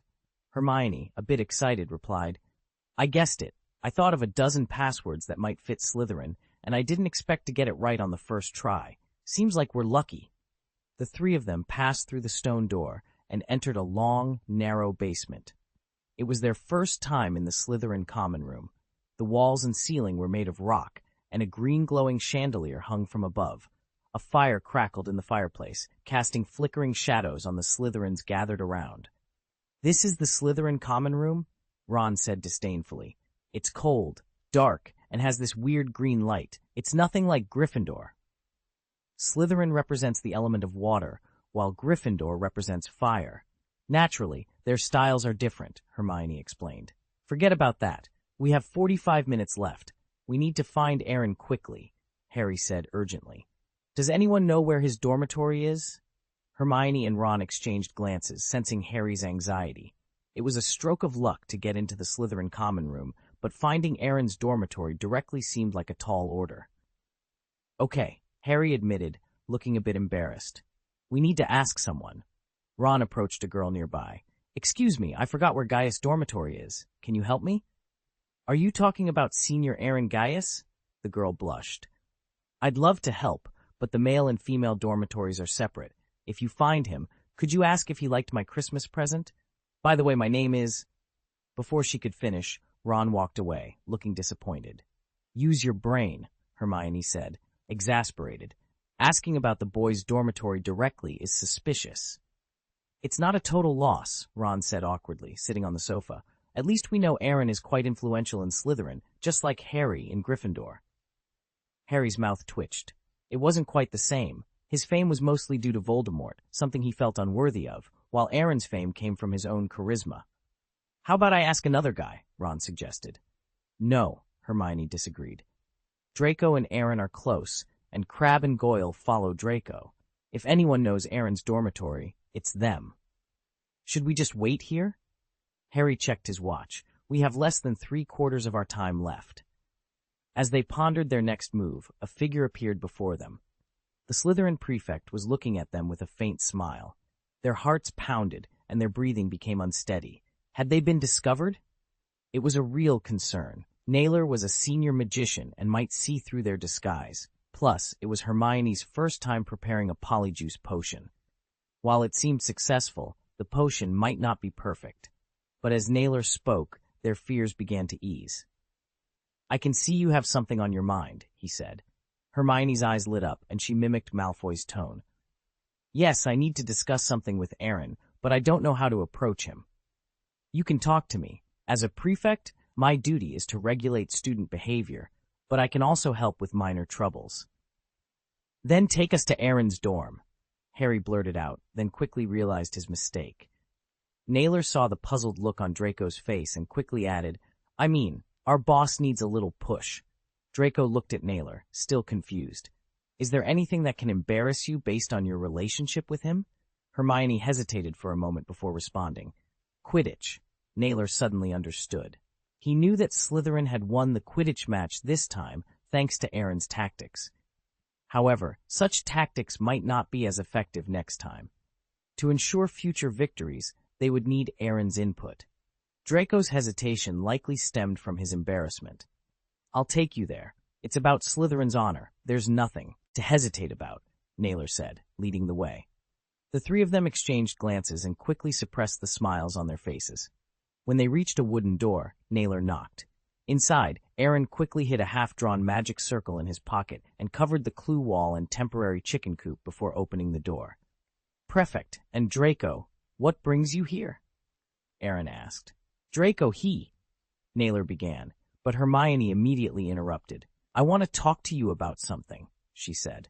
Their time was limited, and discussing Quidditch tactics would be a waste. Harry and Ron, however, looked disappointed. If they could figure out Aaron's tactics in advance, their next championship would be assured. Aaron raised an eyebrow and let them in. Naylor didn't stay long, knowing that Flint would be unhappy if he intervened in the Slytherin team. Tell me, why are you here? Aaron asked, sitting on a chair. The three of you came together. I want to ask you about the Chamber of Secrets, Hermione said hesitantly. Many people now say that you are the heir of Slytherin. The rumors change so quickly. Wasn't it supposed to be Harry Potter? Aaron replied. You are well aware of your reputation in Slytherin, and we prefer to believe that you are the heir, Hermione said. Aaron smiled contemptuously. But I am obviously not. You should know that I have been looking into this matter since Halloween. Hermione froze for a moment, then turned to look at Harry and Ron, feeling both relieved and overwhelmed. This was completely different from their assumptions. Aaron was not the real culprit behind the scenes, nor was Draco Malfoy. Harry couldn't accept it. If both of them were ruled out, he would be the only suspect left in Hogwarts. Isn't it really you? Then why do you appear at the crime scene every time? Harry asked. Goyle, your attitude towards asking questions is exactly the same as Harry's. I don't seem to have any reason to answer you, Aaron said. Don't be as harsh as him, Aaron, Hermione interjected. Goyle actually hopes that you are the heir, so that the safety of Slytherin House is guaranteed. Aaron pouted. The friendship between Gaius and Slytherin goes back more than 1,000 years, but I can assure you that I don't have any Slytherin blood in me. That's really a pity, Ron said softly. Slytherin is a holy mage. It's not that our family has never had a holy magister. It's nothing special, Aaron said indifferently. There were at least 7 or 8 holy magisters in the secret room of his house. Was he proud? Was he proud? Ron opened his mouth, speechless. In some respects, the Hermit family did have a stronger background than pure-blood families like his. Harry kept winking at Hermione, who was still in shock. Aaron wasn't the heir of Slytherin, which was great, but they couldn't have come for nothing. With Draco Malfoy's identity, many questions could be answered, and Aaron must have clues about the Chamber of Secrets that couldn't be missed. Hermione came back to her senses and looked at Aaron with some guilt. Well, actually, I also want to know why you can show up at the crime scene every time. Don't tell me it's a coincidence. That kind of reason might deceive Harry Potter. This sounds weird, but it does fit Malfoy's style. Okay, Aaron exclaimed, hugging Abe, the dragon cub, close to his chest. You know its identity. My dragon cub is quite special. It can sense killing intent to a certain extent. It can feel whenever a creature in the chamber is about to attack a student. So, you get the idea. Both Hermione and Ron looked at Harry involuntarily, their eyes reflecting a mix of complex emotions, blame, but also sympathy. What was this situation called? It was true that those incidents were no coincidence, but it was also true that Aaron was not the heir of Slytherin. Harry understood this, feeling so embarrassed that he wished he could dig a hole in the floor and disappear into it. If there had been a crack in the floor, He would have gladly slipped into it. As he was thinking this, his cheeks twitched involuntarily because there was indeed a neat cut on the floor, almost as if it were tailor-made for him. Harry quickly looked away from the slit. "Aaron, have you found out who the real culprit is?" Hermione asked tentatively. "Or do you have any other clues?" Aaron thought for a moment, then nodded seriously. "Did you find it?" Harry asked excitedly, slapping his thigh. If Ron hadn't nudged his arm from the side, he might have jumped up. "You're overexcited, Goyle. I just have some clues. I'm still far from finding the heir of Slytherin," Aaron said with a faint smile, feeling a sense of accomplishment.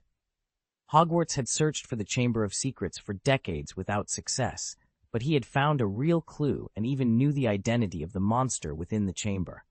Chapter 173, Telling the Whole Story, Bridging the Gap of Misunderstanding. "Can you tell us the clues you found?" Hermione asked expectantly. Aaron hesitated for a moment before speaking in a deep voice. "Draco, you know I've been investigating the Chamber of Secrets. You should be able to guess why I didn't tell you more. I didn't want you to get involved. The more you know, the more dangerous it becomes. You're one of my few friends, and you're pure blood, so you can stay out of it." "We're not afraid of danger," Harry said eagerly. Realizing his current disguise, he quickly added, "Otherwise, Malfoy wouldn't have brought us here." Aaron raised an eyebrow in surprise. "Are you really, Goyle? You seem different today." "He must be too excited," Hermione interjected smoothly. "You better tell us quickly. As he said, we're not afraid of danger, and the heir of Slytherin won't attack pure bloods, right?" "All right," Aaron conceded. He took out his wand and tapped it lightly against the wall. Dense clues appeared before them. "These are the clues I've gathered." Aaron pointed to a snake in the center with some pride. "First of all, the identity of the monster in the Chamber of Secrets. It's a basilisk." "Are you sure?" Harry's eyes widened slightly. They had searched for so long without finding anything, and now the answer was right in front of them, almost too easy to believe. "Goyle, you better not interrupt when others are talking. Also, don't you think you're talking a bit too much today?" Hermione glared at Harry, signaling him to be patient. More than half an hour was enough to understand everything. Harry nodded, swallowing his embarrassment. "Don't be so nervous," Aaron said, waving his hand dismissively. "This is important, and it needs to be understood clearly. Draco, you told me the chamber was opened 50 years ago. I accidentally found out about the heir who was expelled 50 years ago." Harry's expression shifted slightly, and just as he was about to ask, Ron nudged him with an elbow. They were supposed to be Malfoy's followers, and it wasn't their place to ask questions. "The heir from 50 years ago?" Hermione asked in surprise. "Who is it?" "I'm sorry, I can't say that, but it doesn't matter. What matters is that I got some clues from him. The monster in the chamber is the natural enemy of spiders." The three of them exchanged glances, recalling the group of spiders that had been anxiously escaping from the crime scene that day. They nodded in silent agreement. Professor McGonagall also mentioned that the monster was raised by Salazar Slytherin, which means it could have lived for thousands of years. A natural enemy of spiders, a lifespan of thousands of years, and the petrified state of Mrs. Maurer Norris. All these clues point to a very ferocious magical creature, don't they? Aaron laughed. While others were busy looking for non-existent clues in school history, I borrowed all the books on magical creatures from Miss Pintz. The only one that fits these characteristics is the basilisk. The basilisk has terrifying power. Any creature that meets its gaze directly will be killed instantly, and those that see it indirectly will be petrified. Mrs. Norris probably saw its eyes through a reflection on the water surface, and Justin might have seen its eyes through Nick's body. As for Nick, he's a ghost. He's already died once, and dying again is impossible. What about Colin? Hermione asked. He seems to have been petrified too. Yes, he was unlucky, Aaron shrugged. After the Quidditch match, he went to see Harry Potter. I received a warning from Abe in the corridor. It was just me and him, a pure blood and a muggle-born. It didn't matter who the basilisk was going to attack. With your ability, you should be able to handle it, Hermione said, her voice filled with concern. Aaron nodded. I can handle it, but I need to be cautious. The basilisk is a formidable opponent, and we need to be prepared for anything. The group fell silent, each lost in their thoughts, contemplating the gravity of the situation and the dangers that lay ahead. Harry's voice carried a trace of anger, though he concealed it well. "Hey, Gore, when did you become so sympathetic?" I'm just curious." "Then satisfy your curiosity," Aaron explained. "The situation was critical at the time, and I was constantly teetering between life and morality. I knew that if I turned around, the basilisk wouldn't harm me. But what if I ran with Colin? What if the basilisk chased us? I couldn't risk my life on a gamble." "Then you just watched?" Hermione asked in astonishment. While it was natural to prioritize one's own life, Aaron's actions seemed cruel, making her question her judgment of him. "Of course not. Before Colin turned down that passage, I asked him to take a few pictures and send them to Harry." "Oh, I see," Hermione suddenly realized. Looking at the basilisk through the camera, the worst result would be petrification. But with enough mandrakes in the school, Colin could be restored once the herbs matured. Aaron snapped his fingers. "Exactly. I couldn't take risks, so I used this method to save his life. Wizards our age aren't prepared to defeat a magical creature as ancient as Salazar's basilisk. Choosing petrification over death was the safer option. At least it could be reversed." "I understand," Hermione nodded, giving Harry and Ron a meaningful look. They had suspected Aaron, but his actions were actually quite noble. Fortunately, they hadn't confronted him directly, which could have damaged their friendship irreparably. Harry and Ron exchanged glances, feeling ashamed for doubting Aaron. The person they had suspected turned out to be a good one. "Wait," Harry raised his right hand. "I have a small question. Since you knew the creature in the chamber was a basilisk, why didn't you tell Dumbledore?" "Good idea. Really good idea. Why didn't I think of that?" Aaron smiled meaningfully, pretending to have a sudden realization. "Tell Dumbledore, and then ask him to inform the teachers and students that we discovered Salazar raised a basilisk, ensuring everyone's safety." Harry scratched his head in embarrassment, but Aaron's next words wiped the smile off his face. The heir of Slytherin might die and continue to hide in Hogwarts as a time bomb. Who knows if he would release the basilisk in a fit of anger and fight to the death? He's already ordered the basilisk to kill several people. Do you think he would have any compassion? A giant snake that has lived for thousands of years. It's not easy for college professors to deal with it. How difficult would it be to kill us underage wizards? Harry felt frustrated, and Ron didn't know how to comfort him. Knowing about the basilisk's existence seemed useless, but it did offer one more option when facing it: indirect staring. Although petrification was uncomfortable, it could save their lives. Hermione thought for a moment, then murmured, "What if you told Dumbledore to keep quiet and prepare secretly?" "Draco, I'm glad you're acknowledging Dumbledore, but finding the Chamber of Secrets or the heir of Slytherin wouldn't change much. Dumbledore would either do nothing or prepare for the basilisk's natural enemy." "Does the basilisk have any natural enemies?" Harry asked excitedly. "If they prepared in advance, wouldn't Hogwarts be safer?" "Gore, I can tell what you're thinking by your expression. Do you think I haven't thought of that?" Aaron's words made Harry's heart sink again. In the past 10 minutes, his emotions had been like a roller coaster. The natural enemy of the basilisk is the rooster. But I'm sorry to tell you that the day Justin was attacked, Harry Potter and I went to Dumbledore's office, and Hagrid was holding a dead rooster in his hand. In other words, the heir has already begun to eliminate the threat to the basilisk. As the number of roosters in the school increases, it becomes clear that if we don't take action, Hogwarts will be in grave danger. Does that mean there's nothing we can do? Can't we do anything? Hermione asked, her voice tinged with desperate ion. Not exactly, Aaron replied. We have some of the greatest white mages of this century in the school. The heir won't start a large-scale attack. They'll likely target Muggle-born wizards who are alone. As long as we're not a threat to them, we're safe, since we're all purebloods.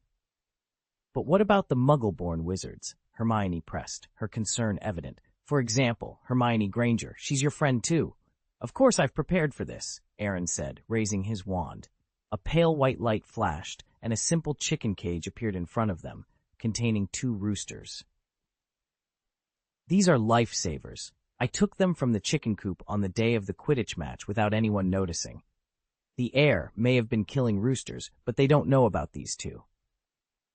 Aaron smiled self-deprecatingly. Stealing public property might cost Slytherin more than 10 points, but if the heir starts attacking students indiscriminately, these roosters can ensure the safety of most students. When I think about it, I'm still pretty great. Hermione and Ron looked at Harry, their eyes full of meaning. Harry blushed, unable to meet their gaze.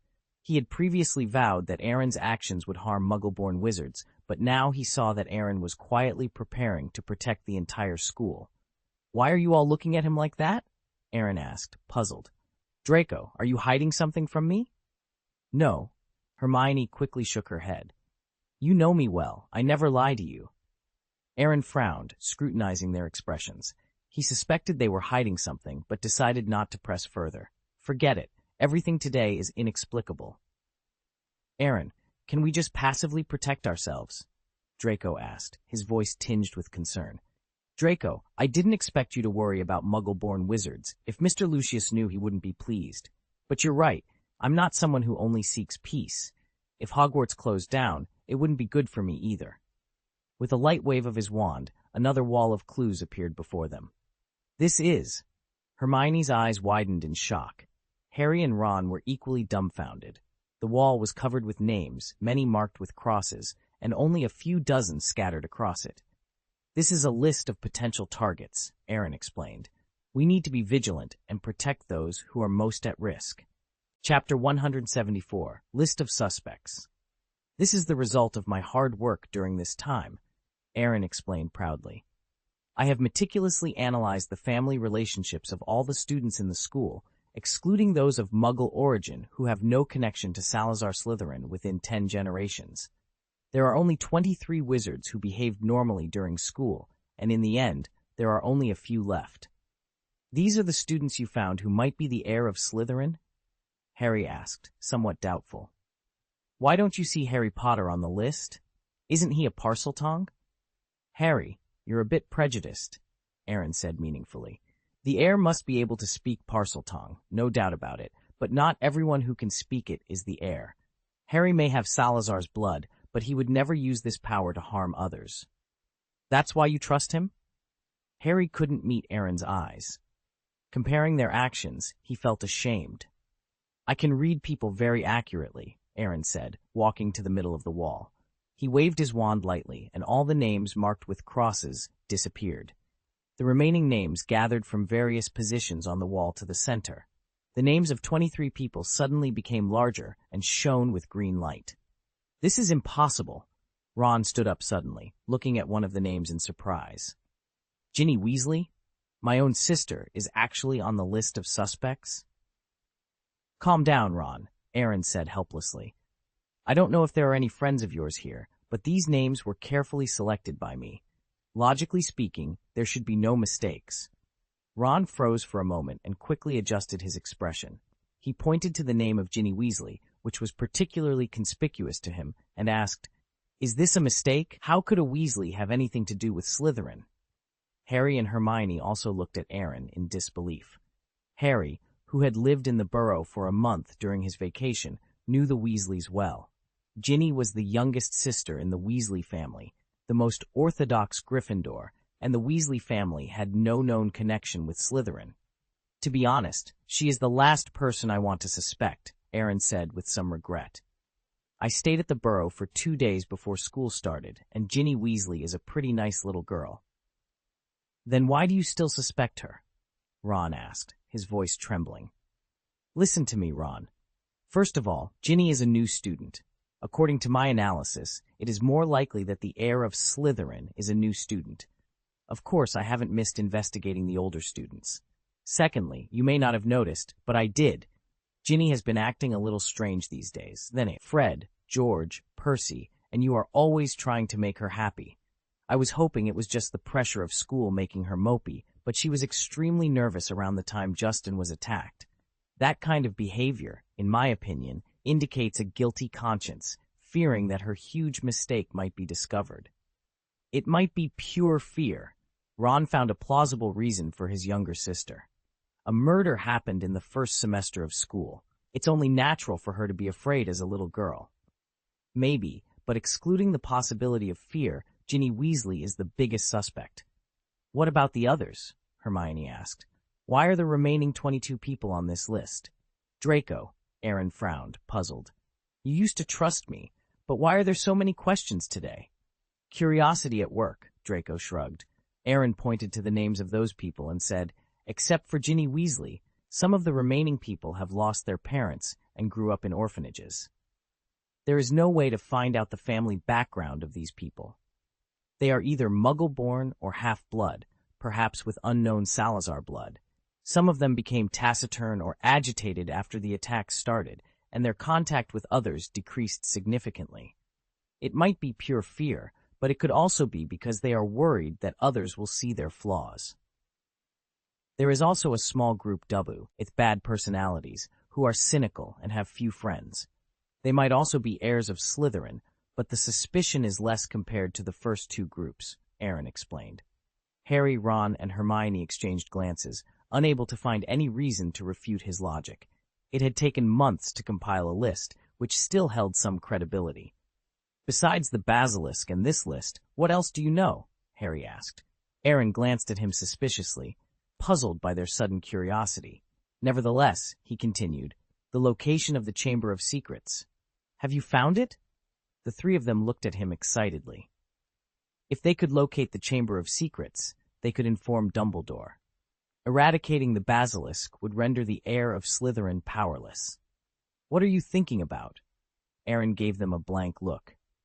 Haven't you found nothing at Hogwarts for so many years? I've searched most places in Hogwarts recently. Classrooms, the library, the hospital wing, even professors' offices, but couldn't find it. Many places have been ruled out, but there's still a small part left, which narrows down the scope. Where else is left? Harry asked eagerly. Aaron alone had limited places to search, but with the three of them, they might find the secret room. Why are you in such a hurry? Goyle, I'm not talking about you specifically, but you should really learn from Draco. Staying calm will do you no harm. Mainly because Malfoy wants to help you, Hermione nodded immediately. This is what a good friend should do. Okay, but it's hard for me to check the remaining places, Aaron sighed. First of all, I haven't checked Dumbledore's office, but it's unlikely. The second is the Forbidden Forest, where magical creatures congregate, but it's too dangerous and vast. Then there's the Black Lake. Slytherin House is symbolized by the water element, and the Black Lake is the largest water source at Hogwarts. There are also the common rooms of the other three houses, but these places generally don't welcome students from other houses. Finally, there's... Every time Aaron mentioned a location, Harry's heart sank. He wanted to help so Aaron would find out later, and they could explain that they had tricked him, but also helped find the Chamber of Secrets, all for Hogwarts. This reasoning might not erase their debt, but it could reduce Aaron's anger. But now, it seemed unnecessary to think about it. The safest place was the headmaster's office. Unless they made a significant mistake or contribution, they couldn't get in. They weren't related to Dumbledore. Hermione shared Harry's thoughts, her face solemn as she nervously clutched her robe. Ron, however, was focused on Ginny, determined to clear his sister's name. After a few seconds, they all looked at Aaron blankly. After a moment of silence, Hermione asked, "What's the last place? Tell us." Aaron hesitated, then smiled awkwardly. "I've said enough. The last one is for you to guess." "No, tell us the last one," Hermione insisted. "It's not about being stingy. I really can't say it," Aaron laughed. The last place was the girls' bathroom. How could he mention that? Even though they were all close friends, he didn't want to be seen as a pervert. In short, don't worry about the location of the secret room. If you really want to help me, find the heir of Slytherin among these 23 people. Aaron said, "The main suspect is Ginny Weasley." Living in such uncertainty for 2 days, Aaron couldn't help but suspect her. These complicated emotions were starting to affect him. "Draco, you are different. The relationship between the Malfoys and the Weasleys is well known, and you won't arouse suspicion if you investigate," Hermione said, pausing for a moment. Her logic was sound, but the problem was that she wasn't Draco Malfoy. "No problem. It's up to me. Us," Ron said with a determined expression. As Ginny's real brother, He felt it would be easier for him to find out what was going on than for Malfoy. Both Harry and Hermione looked at him in astonishment, their eyes filled with concern. They knew what Ron was thinking, but he seemed to have forgotten that they were not the Malfoy trio. If Aaron didn't ask in the future, it would be fine, but if Draco was clueless when asked, the consequences could be dire. "Is it so fun?" Aaron asked, a bit surprised. He looked at the confident Crabbe, unsure of what to say. With Draco's help, they should be able to handle it. "By the way, Ginny is a first-year student and a girl. You can insinuate, but you can't scare or bully her. Just take it as a way to save face and let go of your prejudice against the Weasleys for now. If you can't do it, let me handle it," Aaron added. Hermione felt a sense of relief wash over her. As long as she shook her head, some misunderstandings could be avoided. But before she could speak, Ron patted his chest and assured, "It's absolutely fine." "Crabbe," Hermione said, giving Ron a hard look, "it's not your place to make promises here. Malfoy hasn't said anything yet." Hearing this, Ron came to his senses and closed his mouth resentfully. "Aaron, actually," Hermione began, intending to politely refuse, when she realized her body was beginning to change. Her golden hair was becoming fluffy. She looked at Harry and Ron subconsciously. One's eyes turned green, a lightning-like scar appeared on his forehead, and the other's hair began to turn red. "It's almost time for the polyjuice potion," Hermione murmured to herself. Harry and Ron realized the situation was not optimistic. The next moment, the three stood up simultaneously. "Suddenly remembered that Professor Snape had something to ask me," Hermione said hurriedly as she left the room. The three of them ran wildly, fleeing the Slytherin common room and rushing through the stone door into the long, dark corridor. Chapter 175. It's over before it begins. Harry, Ron, and Hermione had completely reverted to their original appearances, their clothes now much too large. They had to hold up their oversized garments as they walked. Entering the hall, they tossed Draco and his friend's shoes at the door of the closet where they had been confined, and then made their way to Moaning Myrtle's bathroom in their socks. "That was close. I almost blew our cover," Ron said, panting. "It wasn't just you," Harry retorted, glaring at him. "You were fine until you started speaking like Weasley in Crabbe's face. If we had just rejected him outright, we might not have been in such a tight spot." "At least it wasn't all for nothing," Hermione interjected.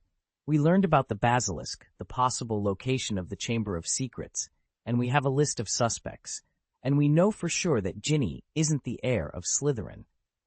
"But what about what Aaron said?" Ron asked, curling his lips in disbelief. "It has to be a coincidence. I never believed so many coincidences could happen to one person, but the facts are there. Do you really think Ginny could be the heir of Slytherin? She's lived with us for over 10 years and has never shown any talent for Parseltongue." "Let's not dwell on that right now," Hermione said, trying to calm herself. "We need to focus on something else. Aaron might ask Draco and the others about the progress of the investigation after the Christmas holidays. He'll definitely notice if something's off. We need to check the people on that list as much as possible before then, so we have something to show when he questions us. Otherwise—" She didn't finish her sentence, but both Harry and Ron understood. Last year, they had tricked Aaron, and they were caught that very night. That crisis of trust had left them embarrassed for a long time. Every time they saw Aaron and the dragon cub beside him, they would involuntarily lower their heads, unable to meet his gaze. Even now, they still felt guilty when facing Aaron, like a thief seeing a policeman, even if the thief had fully realized his mistake. But the problem was that they had made the same mistake again tonight, and this one might be worse than last year's dragon incident. If they wanted to make up for it, they had to find the real culprit behind the scenes before Aaron discovered the problem. They needed results. "It's going to be tough," Ron said, looking dejected. "To be honest, I only remember Ginny and the two students next to her, Liana and Newt, out of the 23 names. But I don't know those two students at all. I only remembered 2 names, and I'm not even sure if I got them right," Harry said, equally depressed. He had been focused on Aaron's explanation and hadn't paid attention to the names. Harry and Ron exchanged glances and then looked at Hermione.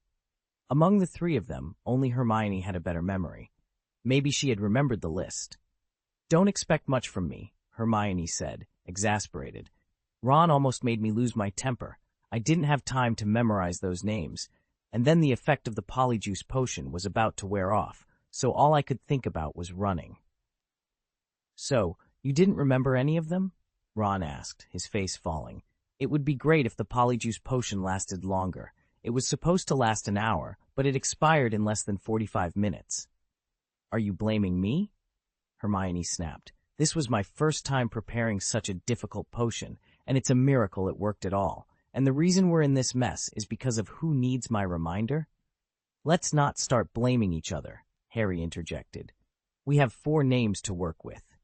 "Actually, it's 4, Ron corrected. "Ginny's suspicion can be completely ruled out." "All right, 4 it is," Harry said, resigned.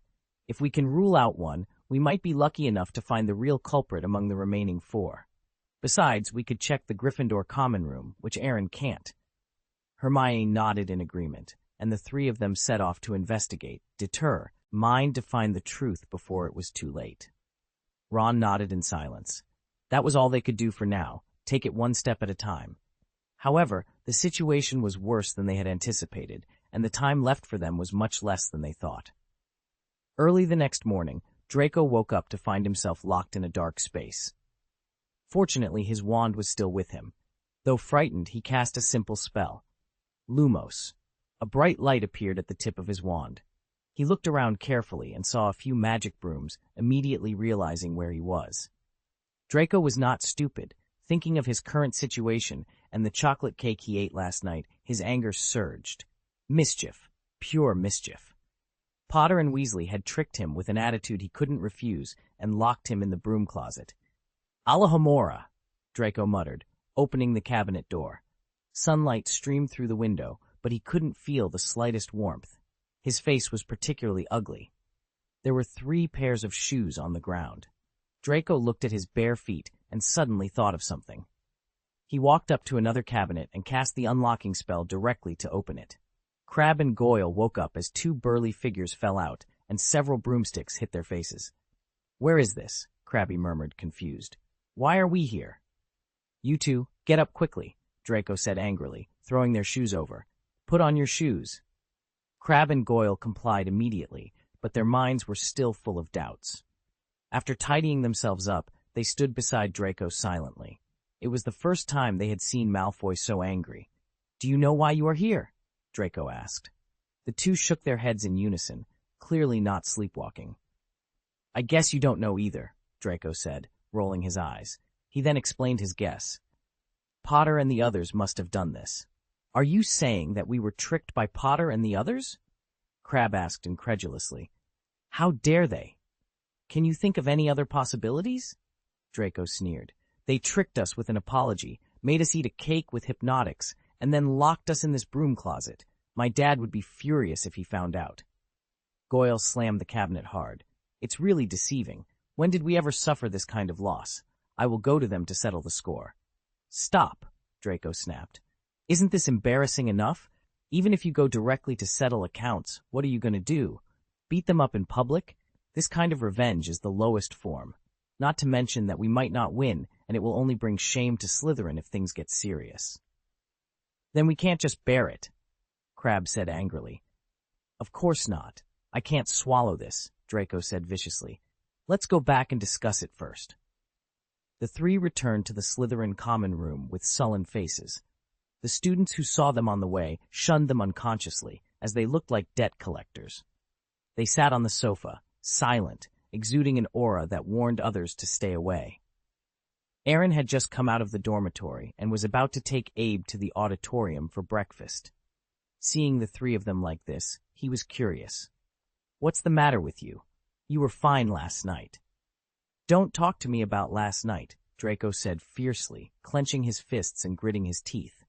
But he restrained his anger when he saw it was Aaron. "Sorry, I shouldn't have treated you like this. It's only been one night. Even if it was a nightmare, you shouldn't be so angry." "A nightmare would have been better."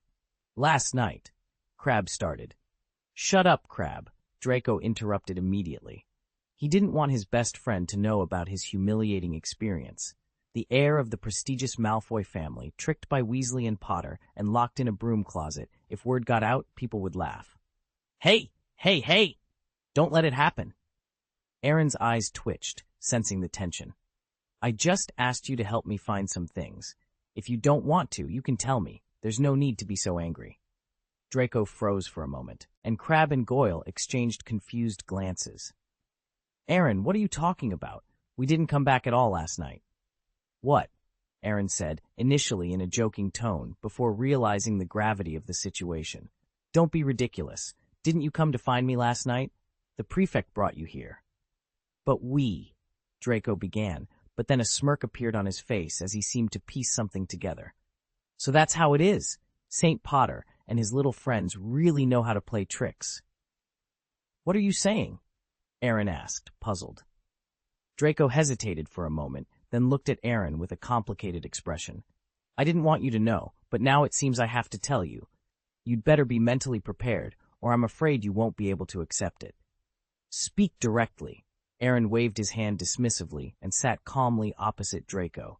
My psychological resilience is far beyond your imagination. Okay, here's the thing. Everything was fine, but the three of us ate chocolate cake from Harry Potter and Ron Weasley last night.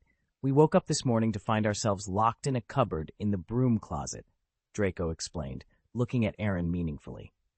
Can you understand what I'm saying? We slept in the broom room last night and never came back. We woke up with our shoes off. Aaron's eyes widened in realization. So you mean to say that Harry and Ron tricked you into eating something that knocked you out, and then they locked you in the broom closet? Exactly, Draco confirmed, his smirk fading into a more serious expression. They played us for fools, and we didn't even see it coming. Aaron leaned back in his chair, processing the information. Well, that certainly explains a lot, but why would they go to such lengths? Draco shrugged. Who knows? Maybe they just wanted to humiliate us, but one thing's for sure, we can't let them get away with it. Aaron nodded slowly. Agreed. We'll have to come up with a plan to get back at them, but for now, let's focus on finding those things I asked for. Draco, Crabbe, and Goyle exchanged determined looks. All right, Aaron, we'll help you, but after that, we deal with Potter and Weasley. Deal, Aaron said, a steely resolve in his voice. Chapter 176, The Boat of Friendship Capsizes. After listening to Draco's words, Aaron blinked blankly. Although he appeared calm, there was a hint of sadness in his eyes. After a long pause, he sighed and murmured with some disappointment. That's it! Hey, isn't your reaction too flat? Draco looked at Aaron in surprise. If I were you, I would have yelled at you. This only shows that I can control my emotions better than you, Aaron replied. So don't get involved in this matter. I will handle it myself. Of course, I won't meddle in your affairs, but I've been with them forever. Draco pointed at Goyle and Crabbe. The same goes for them. Do you know how we got here last night? What a shame. We won't let it go without revenge. It's up to you, Aaron said, spreading his hands before leaving the common room. Shall we go and see? Goyle asked, and Crabbe hesitated. They could all guess what Aaron was going to do, but he was only one person after all, and it was easy to suffer. But with the addition of them, it would be 4 against 3, at least ensuring they wouldn't lose in this battle. No, one size fits all. Draco waved his hand dismissively. He's Gaius, and we don't need our help for such a trivial matter. Knowing that he had been deceived, Aaron had no intention of eating and took Abe directly to the Gryffindor common room. After asking the fat lady guarding the door and confirming that Harry, Ron, and Hermione hadn't left, he decided to wait outside. However, because many students chose to spend Christmas at home, it took more than 20 minutes for someone to come out.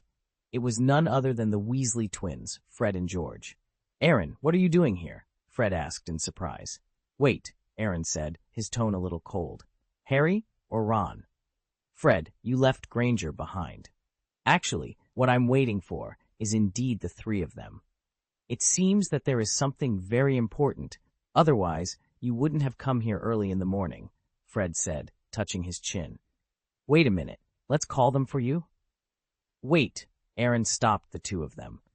I have to trouble you to remind them to bring out the Christmas present I gave them when they come out. No problem, George and Fred replied before returning to the common room. They went straight to Harry and Ron's dormitory and dragged them both out of bed. They then sent Belle to call Hermione to the common room. The three of them sat sleepily on the sofa, looking blankly at the smiling brothers opposite. They had done a big job last night, were exhausted both physically and mentally, and urgently needed rest. If George and Fred couldn't give a reasonable explanation, they wouldn't be pleased. Don't stay in bed early in the morning. If you go to sleep, breakfast should become lunch, Fred said. So you two are just here to ask us to eat? Harry said, speechless. He would have understood if they were called up to practice Quidditch, but eating. At this moment, the temptation to sleep was infinitely greater than eating. Hermione yawned. You two are really boring. I'll go back to catch up on sleep first. Call me after lunch. Don't go, Fred said anxiously. Aaron is looking for you. He's waiting outside now. Hearing this, the three of them couldn't help but shiver, and their drowsiness dissipated instantly. Gift crab, so fast. Ron's mouth twitched.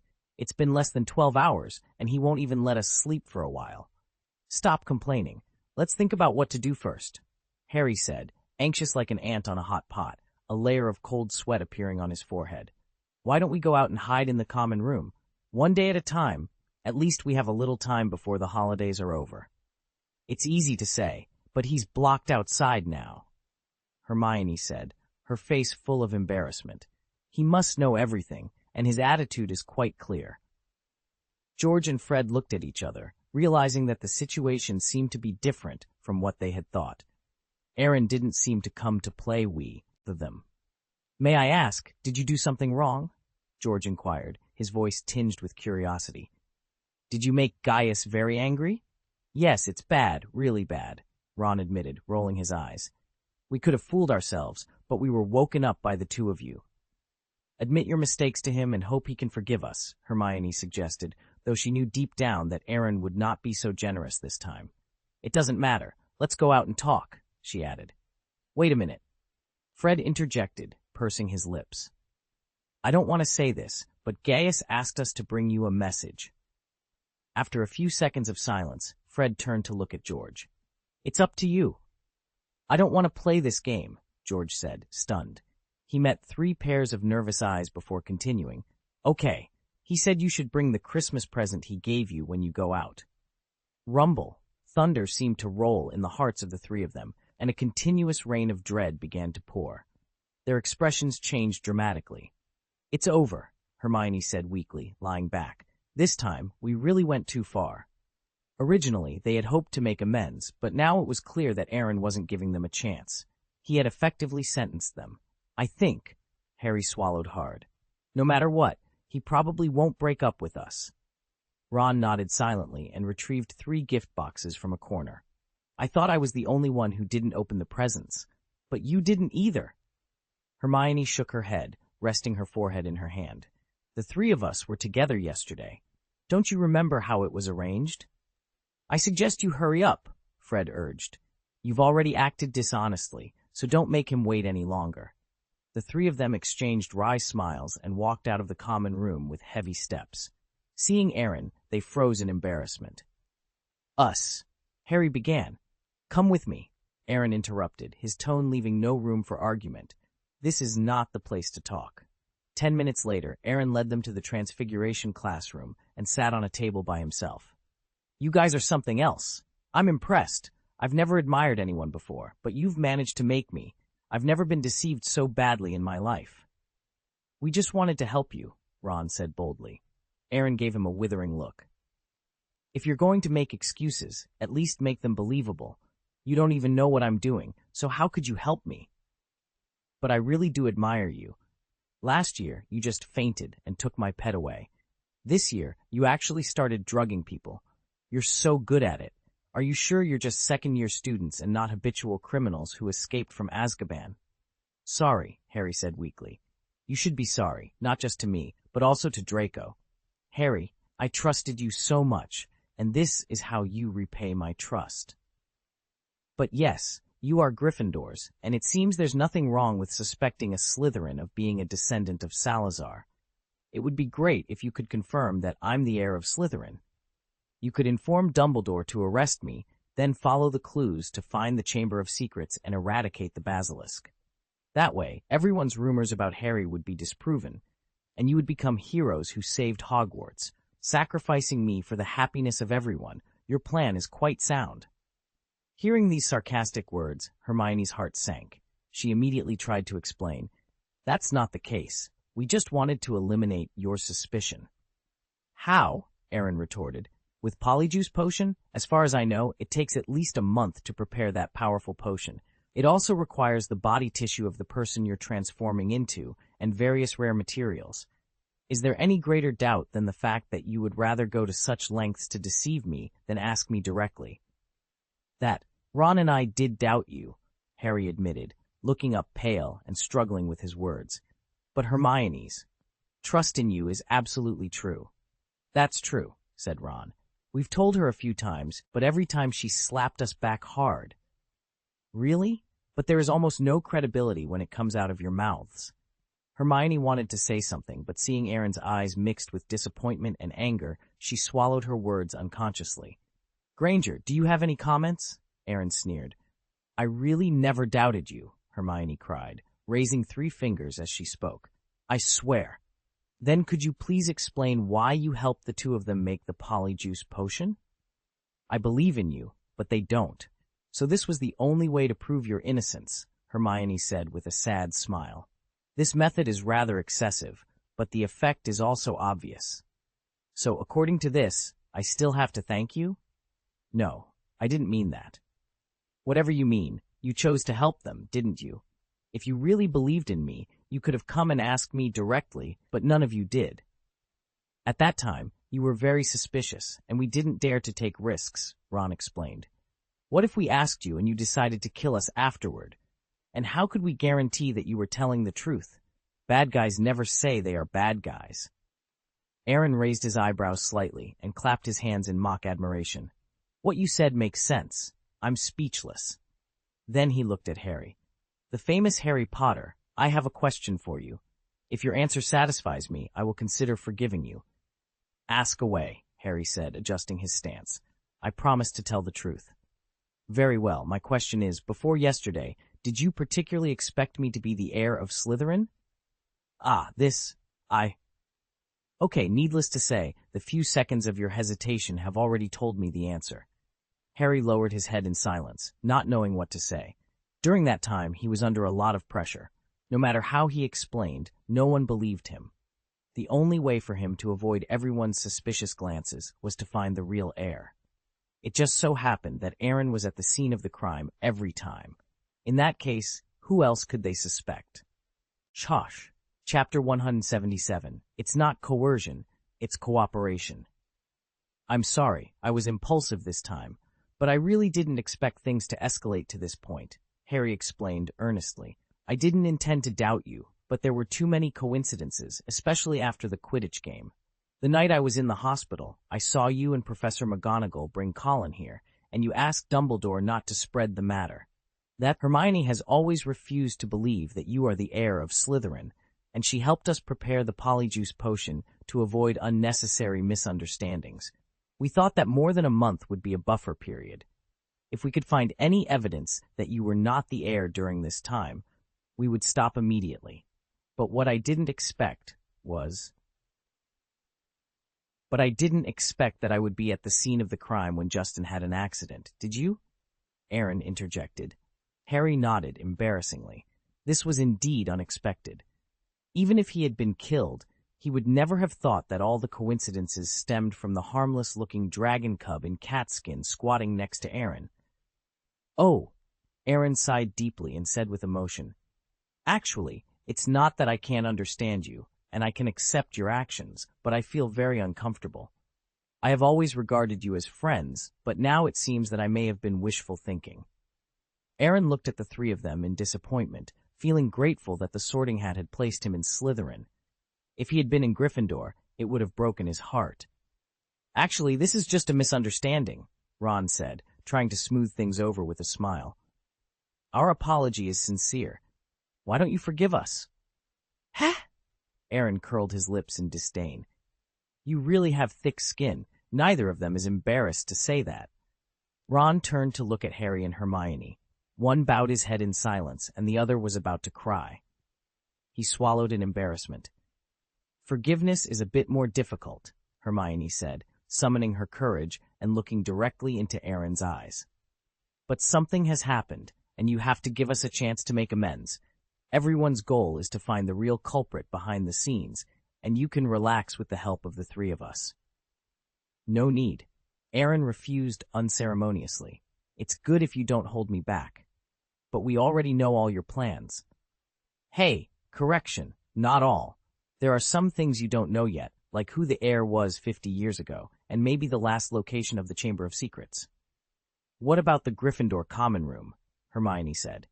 You can't check that place. And my sister, Ron added immediately. I won't let other people investigate her, let alone let Malfoy carry out your plan. Hearing this, Aaron's expression darkened instantly. What do you mean? Are you threatening me? No, you must not misunderstand, Harry said hastily, winking at the two. They were here to ask for forgiveness, not to bargain. Ron smiled mischievously. Sorry. Hermione gritted her teeth, ignoring Harry's wink. She knew what Harry meant, but she knew even more what Aaron was like. No matter how high-sounding their explanation, it couldn't change the essence of their deceit. It was completely impossible to ask the other party to forgive them with just a few words. It's not coercion, it's cooperation.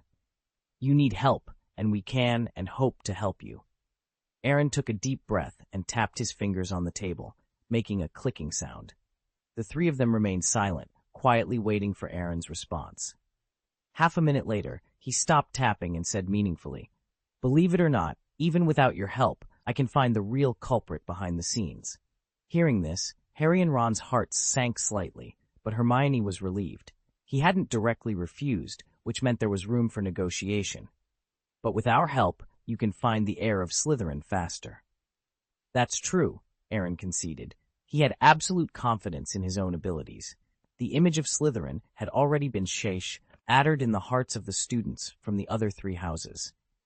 Even if he could enter their common rooms, he would undoubtedly be tied up in the investigation. Cooperation is fine, but I have a few conditions, Aaron stated firmly. Go ahead, Harry replied.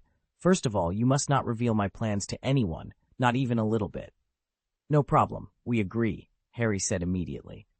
They understood the importance of secrecy. No one could be trusted until they found the heir of Slytherin, not even Dumbledore. Secondly, you can't let your personal feelings interfere during the investigation, Aaron added, giving Ron a meaningful look.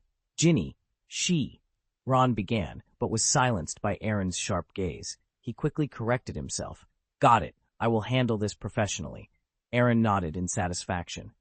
Also, you have to tell me what you find, but I won't share any clues with you. Harry hesitated, feeling it was unfair. Okay, Hermione interjected, rolling her eyes at Harry's puzzled expression. There's nothing to hesitate about. We're still gaining more than we lose. Harry froze for a moment, then realized she was right. They were spending the same amount of time investigating as Aaron, but their findings were incomparable. They were essentially standing on the shoulders of a giant. Finally, return the Christmas presents I gave you. Those were for friends, and you don't count as friends now, Aaron said indifferently. Cooperation doesn't mean I will forgive you. I gave you a chance last year, but you didn't cherish it. The three nodded, shame evident on their faces, and placed the gift boxes on the table. Wow, thank you for not opening them. The memory may be more profound this way, Aaron said meaningfully. He then slowly opened the first box, revealing a lottery ticket. Take this to the Magic Broom store, and you could have upgraded your Nimbus 2000 to the latest model. Personally, I prefer a fair game, although Flint would definitely scold me to death if he found out. Thanks to your performance last night, I don't have to be scolded. Aaron tore up the ticket and threw it in the trash. Harry forced a smile, but his heart was bleeding. The Seeker's equipment could determine the outcome of a game, and he felt as if the trophy for the next semester was flying away from him. Ron patted him on the shoulder and comforted him. It's okay, even without a new broom, you're still the best Seeker. Thank you, Harry replied. This is yours, Aaron said, handing a gift box to Ron. Why don't you open it and have a look? Ron gave a strained smile and nervously opened the box. Inside lay a brand new brown wand, as if welcoming its new owner. My uncle is a professional wand maker, and he remembers every wand sold, Aaron explained. He adjusted this wand to your father's size. How is it? Are you satisfied? Satisfied, Ron replied, though the corners of his eyes twitched slightly. He forced a smile that was uglier than crying. What was the use of being satisfied when it wasn't his? With a snap, Aaron broke the wand in half, more completely than the one Ron had been using. Harry and Hermione couldn't bear to watch, turning their faces away. It felt like murder. They seemed to hear the sound of Ron's heart breaking. Harry walked up to Ron, seeing the tears he was holding back. With your talent, even an old wand. Halfway through, Harry couldn't continue. He knew how critical a good wand was, especially since Ron's current wand made even the simplest levitation spell explosive. It's okay, just pretend nothing happened, Ron said, his eyes red and his voice choked with sobs. He tried not to look at the broken wand, crying inwardly over what he had lost.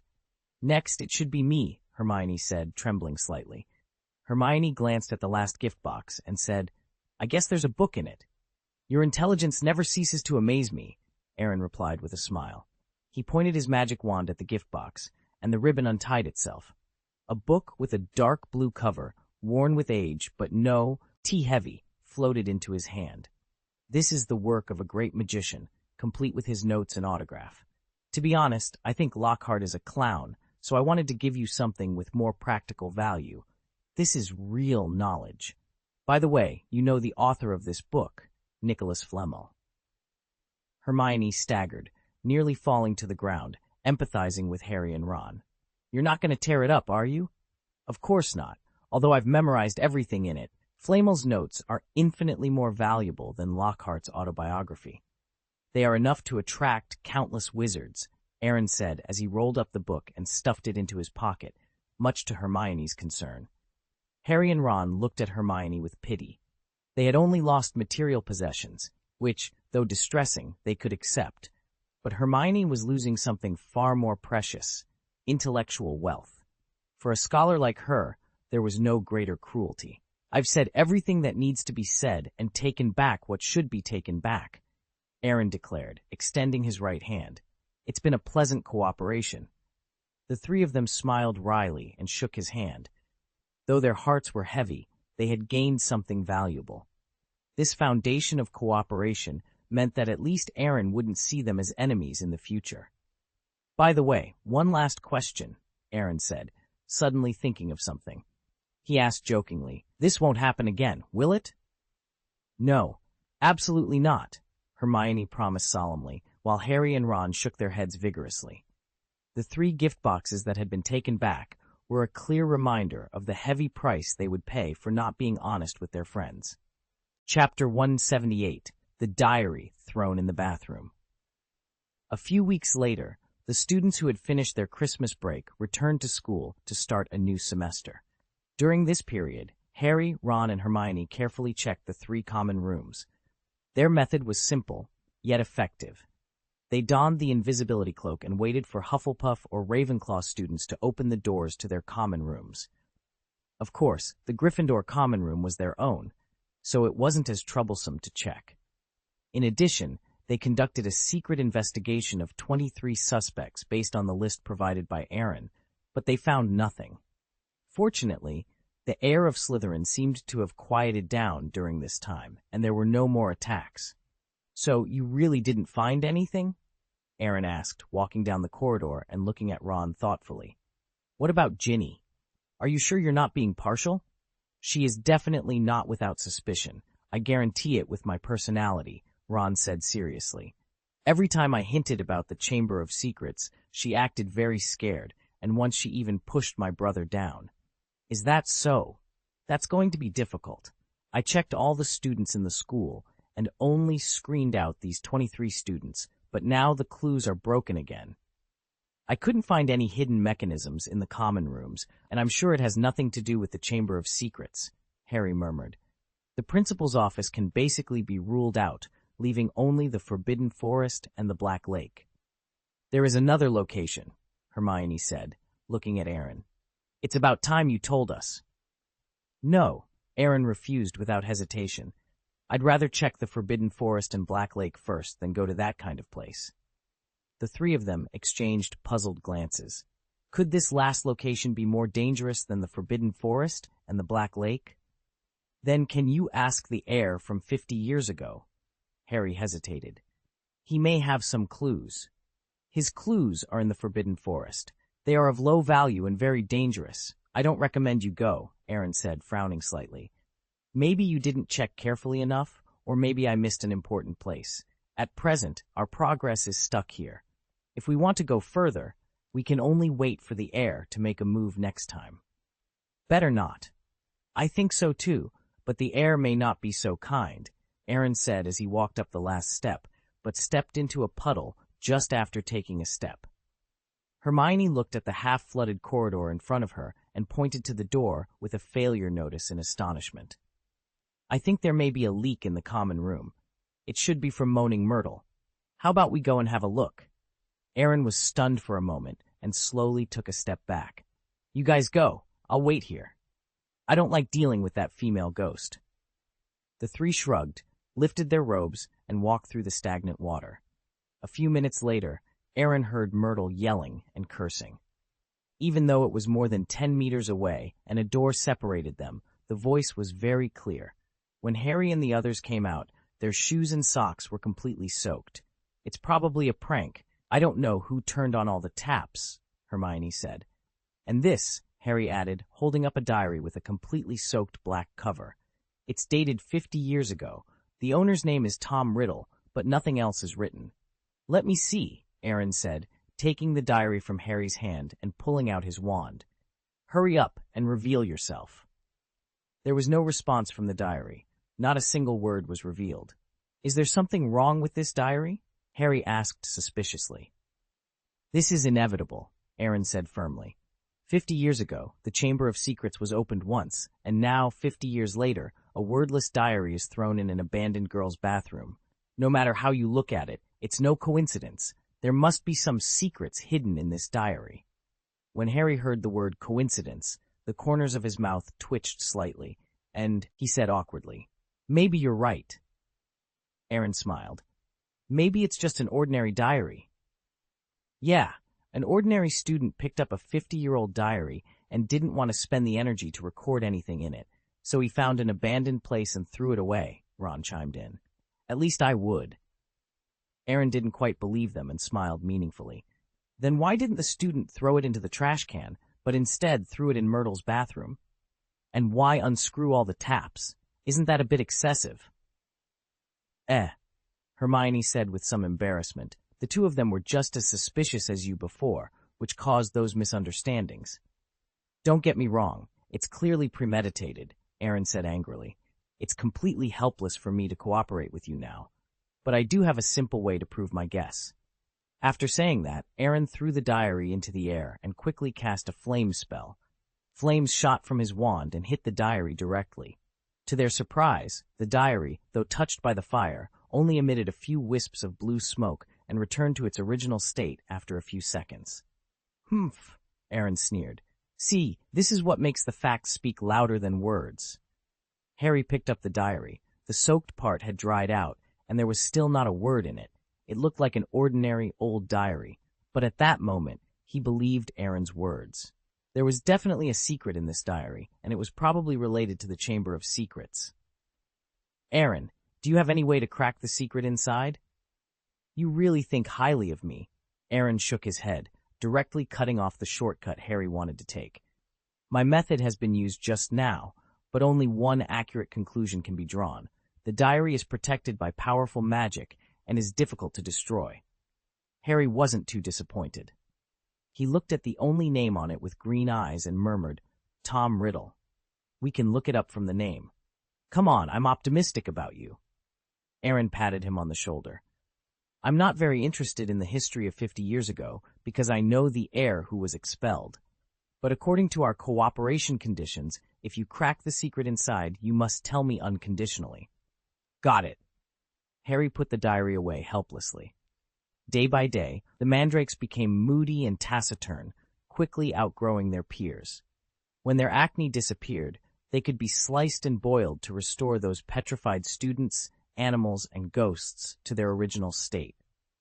Although the attack still lingered in people's minds, it hadn't happened again for so long that many students had relaxed their vigilance, even telling the legend of the Chamber of Secrets as a story. The defense against the dark arts teacher, Gilderoy Lockhart, was the best dancer. When people were panicking, he hid faster than anyone else. But after the news passed, he swore that there would be no more problems, as if he had stopped the heir of Slytherin himself. With no other clues for a while, Aaron put more energy into improving himself. The depiction of the advanced magic circle became more and more proficient through continuous practice, but Aaron didn't dare to test his full strength. If he accidentally demolished the dormitory, it would be a lot of trouble. The accumulation of magic points had barely reached the threshold, which could take down the Avatar. No, it was the magic of the missing body. But just in case, Aaron didn't buy it immediately. After all, magic points could be directly converted into magical energy, and raising his own strength to the level of a junior magister would give him greater confidence in the face of danger. On Valentine's Day, Harry accidentally knocked over his school bag in the corridor while avoiding the Valentine's Day card presented by Lockhart. A bottle of ink shattered on the floor, staining the books in the bag and Riddle's diary bright red. But after returning to the dormitory, he found that the diary was still clean. Realizing that the diary might have absorbed the ink, he excitedly sat up from the bed. Harry took out a quill from the bedside table and dipped it into the ink. The black ink spread quickly, but was absorbed by the blank page almost instantly. Seeing this, Harry couldn't help but smile. He felt as if he had discovered the secret of the diary and immediately wrote, "My name is Harry Potter."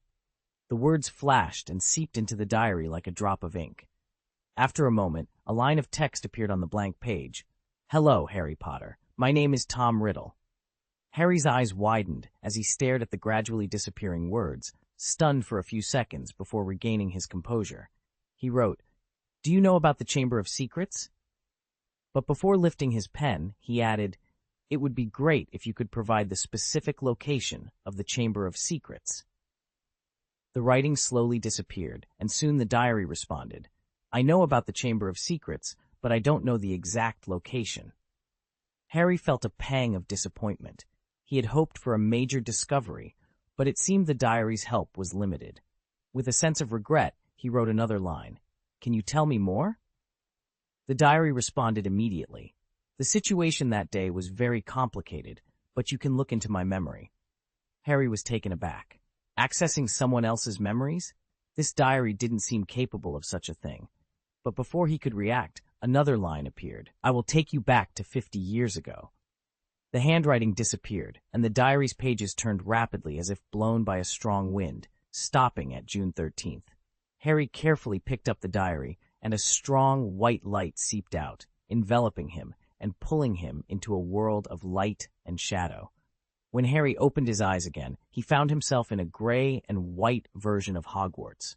Although it was still the familiar castle, he felt out of place.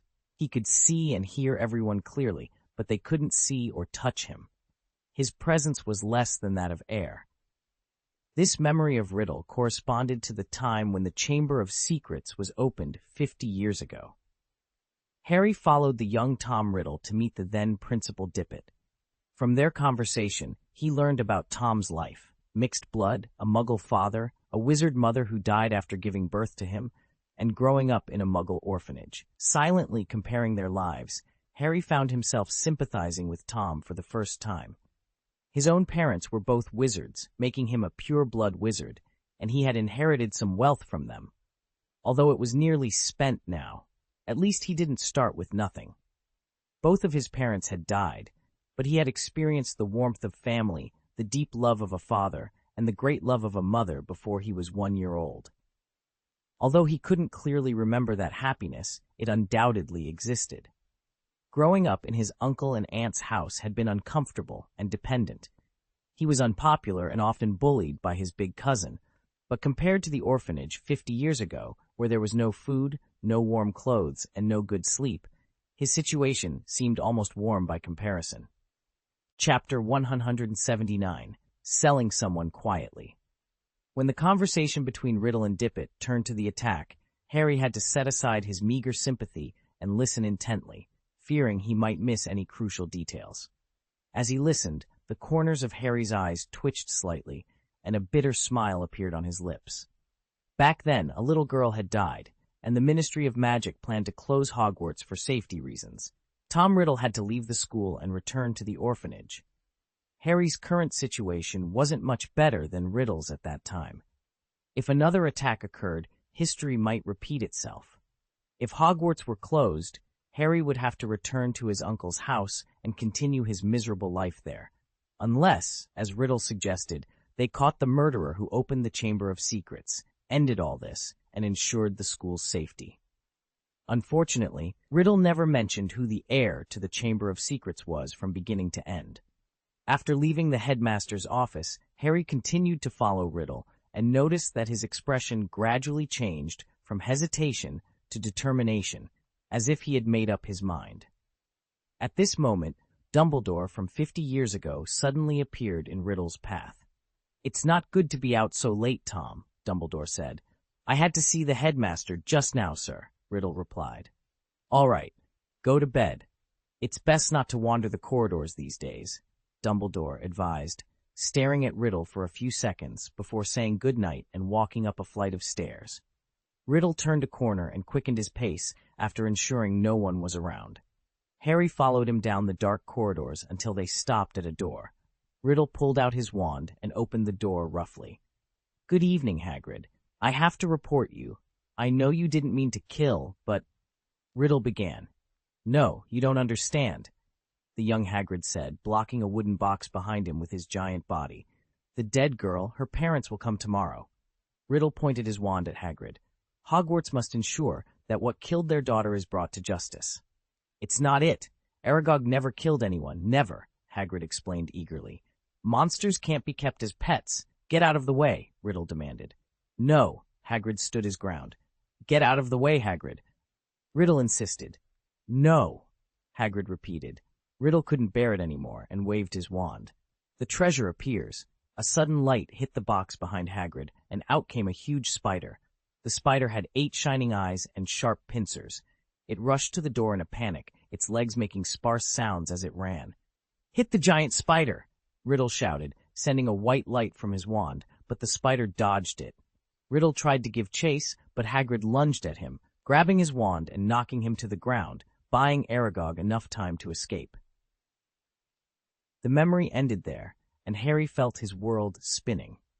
Darkness surrounded him, and after a sensation of falling, he landed on his bed. He was dazed for a moment before he realized what had happened. He looked at the open diary, thinking about Riddle's memory from 50 years ago, and finally understood who Aaron had said was expelled as the heir of Slytherin 50 years ago. Rubeus Hagrid. He should have thought of that long ago. Taking a few deep breaths, Harry adjusted his state briefly. After hesitating for a moment, he picked up a pen and wrote in the diary. "Tom, I really don't want to say this, but Hagrid was wronged." Messy words appeared in the diary. "Impossible. No one would hurt the students except that monster, and there have been no attacks since Hagrid was expelled." "But Aaron has found out," Harry wrote, "that the monster in the Chamber of Secrets is a basilisk." The diary seemed to fall silent, and after a few seconds, new words appeared. "What is a basilisk?" "A magical creature with an extremely long lifespan. If you look at it, you will lose your life. Even if you look at it indirectly, you will be petrified. It is the monster raised by Sal Azar Slytherin," Harry explained. After the handwriting disappeared, the diary flipped quickly, appearing agitated. "You mean I wronged a student and let the real culprit get away with it?" Harry pursed his lips, feeling a surge of anger and guilt. "I'm afraid so. The heir of Slytherin is very cunning, and you were only trying to protect the school. Don't feel guilty. Besides, Dumbledore arranged for Hagrid to be the gamekeeper, and he still lives at Hogwarts." "That's good. I owe him an apology. But Harry, I hope you don't tell him about my existence. It would bring back bad memories for him. Hagrid's heart is actually very fragile." Harry hesitated for a moment, then wrote, "Don't worry, I understand. Thanks. By the way, can you tell me who Aaron is? I'm curious how a wizard could track down the basilisk. Harry smiled slightly and dipped his quill in ink.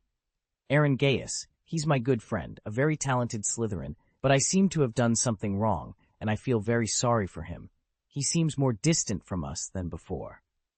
Everyone makes mistakes, but they can be corrected, and misunderstandings can be resolved. Time is the best medicine. It can heal all wounds. As long as you treat people with sincerity, you will definitely regain your friendship in no time. Reading these words, Harry's eyes lit up. While he, Ron, and Hermione had been comforting each other, their words always carried a hint of pessimism. In contrast, the consolation from a caring old senior felt like pure chicken soup for the soul. Thank you, Tom. I feel better. Personally, I think you need to be strong. There is no difficulty in this world that cannot be overcome. Harry nodded, thinking of the challenges he might be facing. He continued to write. Apart from that memory, do you have any clues related to the Chamber of Secrets? Soon, a few neat lines appeared on the blank page. No, but I can give you some valuable advice. However, you need to tell me what you know. I need to make up for the mistakes I made 50 years ago. Only by capturing the real heir can I apologize to Rubus Hagrid. After struggling for a while, Harry reluctantly decided to grant Riddle's request. First of all, Riddle seemed very similar to him, trustworthy even. Secondly, this was just a diary. No matter how much it knew, it couldn't cause harm. Thirdly, they really needed some help to find the real culprit, and Riddle undoubtedly had the ability to assist. I can tell you, but you have to promise me that you won't tell anyone else. Another line appeared in the diary. I guarantee it with my father's surname. Satisfied with the answer, Harry wrote down all the clues he knew in the diary. Aside from the basilisk, Aaron also gave us a list of possible heirs of Slytherin. There are some half-blood wizards and the sister of the Weasley family.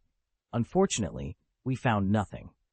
There is also a place that might be the Chamber of Secrets, but our investigations there have been fruitless. The Forbidden Forest and Black Lake are still left.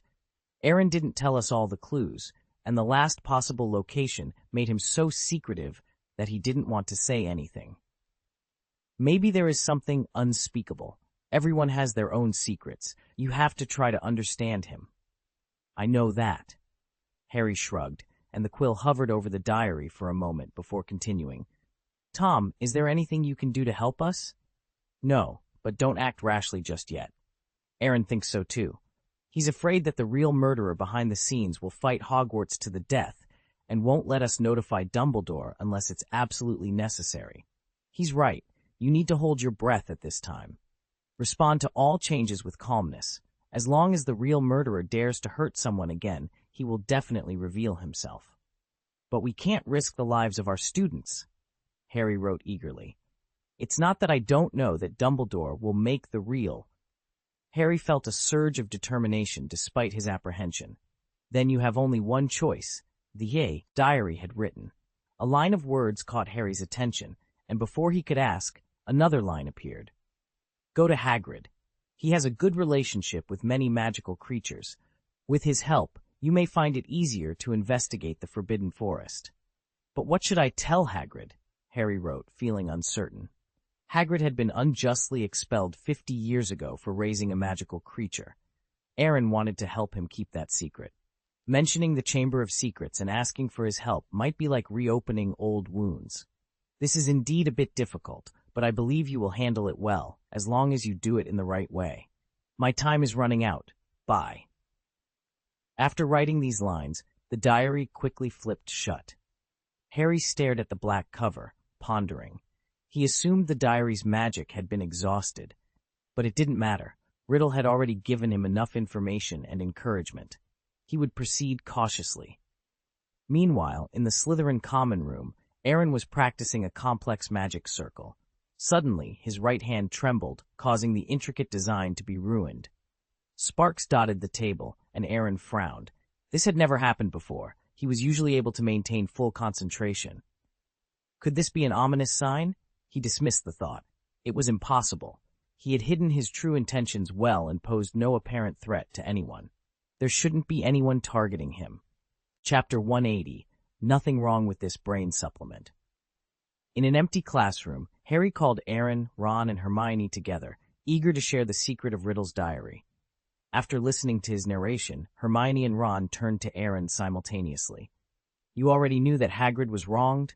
Hermione asked. "Obviously," Aaron replied, spreading his hands. "First of all, the current Hagrid is a bit too simple and kind. 50 years ago, he was about the same age as us, and it was impossible for monsters to kill people. Secondly, Hagrid is a giant. No matter how bad Salazar Slytherin's vision was, he would have chosen a normal person. His heir had to be a half-blood wizard at worst, not a half-blood giant." "Then what do you think about Hagrid?" Harry hesitated for a moment before asking, "Is there anything he hasn't told you?" "Maybe, but he doesn't know the location of the Chamber of Secrets, nor does he know who the heir is." Aaron sighed regretfully, then looked at Harry. "Where is Riddle's diary? If possible, I'd like to explore his memory. Maybe I can find clues that you haven't discovered." "I'm afraid not," Harry said with a forced smile. "The magic power in the diary may not be enough. It will take time to recover." "Pity," Aaron remarked. After a brief discussion, they decided not to disturb Hagrid. The current situation was relatively stable, with no attacks occurring for a long time. They didn't need to expose Hagrid's past wounds or ask him to help find possible secret rooms in the dangerous Forbidden Forest. During the Easter break, second-year students began choosing courses for their third-year classes. Aaron looked at the timetable issued by Professor Snape and couldn't help raising his eyebrows slightly. In addition to the compulsory subjects that matched the second-year syllabus, there were 5 elective subjects to choose from: care of magical creatures, divination, arithmancy, ancient runes, and Muggle studies. After some thought, Aaron filled in his name for each class. Learning how to protect magical creatures was essential. As a wizard, understanding the habits, abilities, hobbies, and weaknesses of magical creatures was crucial. In just these 2 school years, he had encountered several magical animals, such as unicorns, centaurs, 3-headed dogs, trolls, fire dragons, and basilisks. It was conceivable that there would be more encounters in the future. Aaron was also somewhat interested in divination and arithmancy. In this world, metaphysics was more convincing than science. He had already experienced the benefits of ancient runes and dragon language, and learning a new foreign language might be useful. As for Muggle studies, Aaron didn't care much. His knowledge of Muggles was definitely in the top 10 at Hogwarts. However, having many skills was always beneficial. Since this course was part of the curriculum, it must have its value. "Aaron, did you make a mistake?" Draco asked, puzzled. "You can't finish all the classes if you choose them all." "I know," Aaron said indifferently, "but that's for ordinary people. I've attended 29 cram schools in a row during the holidays. Just 5 electives are really nothing." "It's different. Each elective course has a fixed time period, and there may be 2 or even 3 classes at the same time. So according to normal logic, each student can choose up to 3 elective courses." "That's you," Aaron pointed to his eyes. "I'm very confident that I can keep up with the progress of every class." Draco was stunned for a moment, then shook his head with a wry smile. "What am I worrying about? If you forget it, you can never forget it," Aaron shrugged. There was something he didn't say. By the next semester, he should have mastered the magic of the doppelganger. There was no reason why the main body plus the avatar couldn't take a few elective courses. "What classes did you sign up for?" Draco asked. "It's no match for you," Draco smiled. Aaron glanced briefly at the timetable handed to him, noting the subjects: divination, care of magica, el creatures, and ancient runes. "Not bad, quite satisfactory. Very self-aware," he remarked. "A lot of people choose that way. I bet there's no one else in this school like you," the student replied self-deprecatingly. "Maybe," Aaron mused. The first Quidditch match of the term was Gryffindor versus Hufflepuff. Wood insisted that the players train every day, even in the rain. The high-intensity training filled the Gryffindor team with confidence. They were sure they could compete with Slytherin, let alone the weaker Hufflepuff team.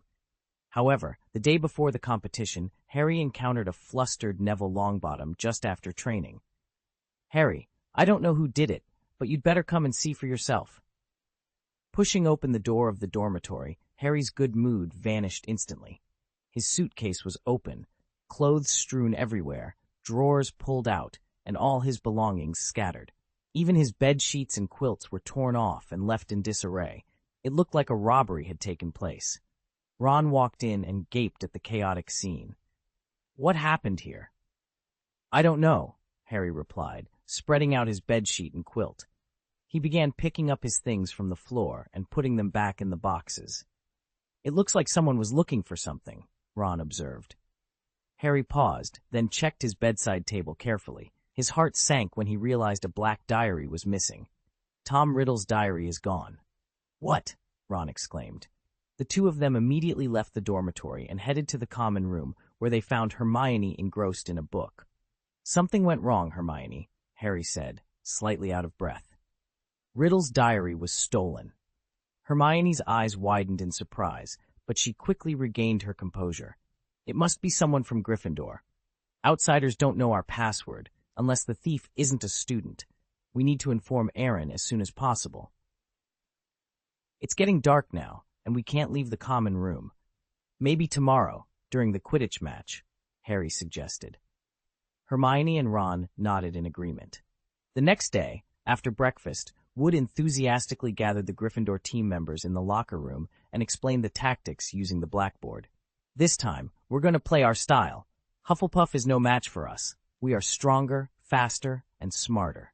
As the match approached, Harry picked up his Nimbus 2000, changed into his red robe, and prepared to go.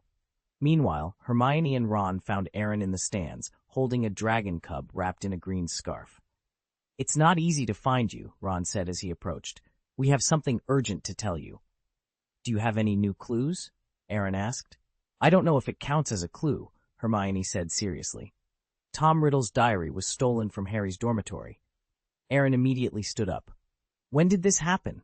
It should have been yesterday, Hermione replied. Stolen from the dormitory. It must be someone from Gryffindor, Aaron deduced. I think so, Ron agreed. Think carefully. Which Gryffindor knows that Harry has such a diary? Aaron asked. Hermione and Ron exchanged puzzled looks. They really didn't know. Seeing their confusion, Aaron sighed. Let's go back and ask Harry. Maybe we'll have a breakthrough. Hermione's eyes widened in realization. You mean the Gryffindor who stole the diary might have a problem? It's very likely. No one would steal an ordinary diary, but a diary that records clues is a different matter, Aaron explained. The events surrounding the Chamber of Secrets from 50 years ago hold a different significance, especially for the current Hogwarts. This person is probably the heir of Slytherin, Aaron said meaningfully. He knows that some things are recorded in the diary, but he has no way to decipher it himself. So, that's why he thought about destroying the diary, Hermione continued. Exactly. He probably knew it couldn't be destroyed by ordinary methods, so he threw it into Moaning Myrtle's bathroom, intending to flush it down the sewer and bury the secret of the Chamber of Secrets forever. But it didn't work. Later, he accidentally discovered that Harry had the diary, and because he was afraid Harry would crack the secret, he found an opportunity to steal it. Ha ha! Ron laughed gloatingly. This heir is really pitiful. He didn't know there were no so-called clues in the diary, so he was doomed to work in vain. To be honest, Ron, sometimes I really admire you, Aaron said seriously. The heir of Slytherin, the culprit behind several attacks, is in Gryffindor. He can easily sneak into Harry's dormitory and steal the diary without being noticed. You can still laugh when such a time bomb lives next to you. Ron's expression faltered, and he couldn't help but swallow nervously. Are you saying that Gryffindor is the most dangerous? Hermione's complexion also turned quite pale. Gryffindor had some purebloods, but she was Muggle-born and might have been on the heir's must-kill list for a long time. I hope Harry remembers who found the diary. Don't be too happy too early, Aaron cautioned, pouring a metaphorical basin of cold water on Hermione's head. All this is just our speculation. There might be other reasons. Even if the person who stole the diary isn't the heir of Slytherin, he must have some relationship with the heir, Hermione said firmly. What you said is very reasonable, but we have to find him before we can draw a conclusion, Aaron replied. Halfway through his speech, he suddenly heard something, and the corner of his mouth twitched. This is terrible. What's wrong? Ron asked, puzzled. Aaron pointed to Abe, who was on the floor in a vigilant state. It told me that after a few months, the heir of Slytherin released the basilisk again.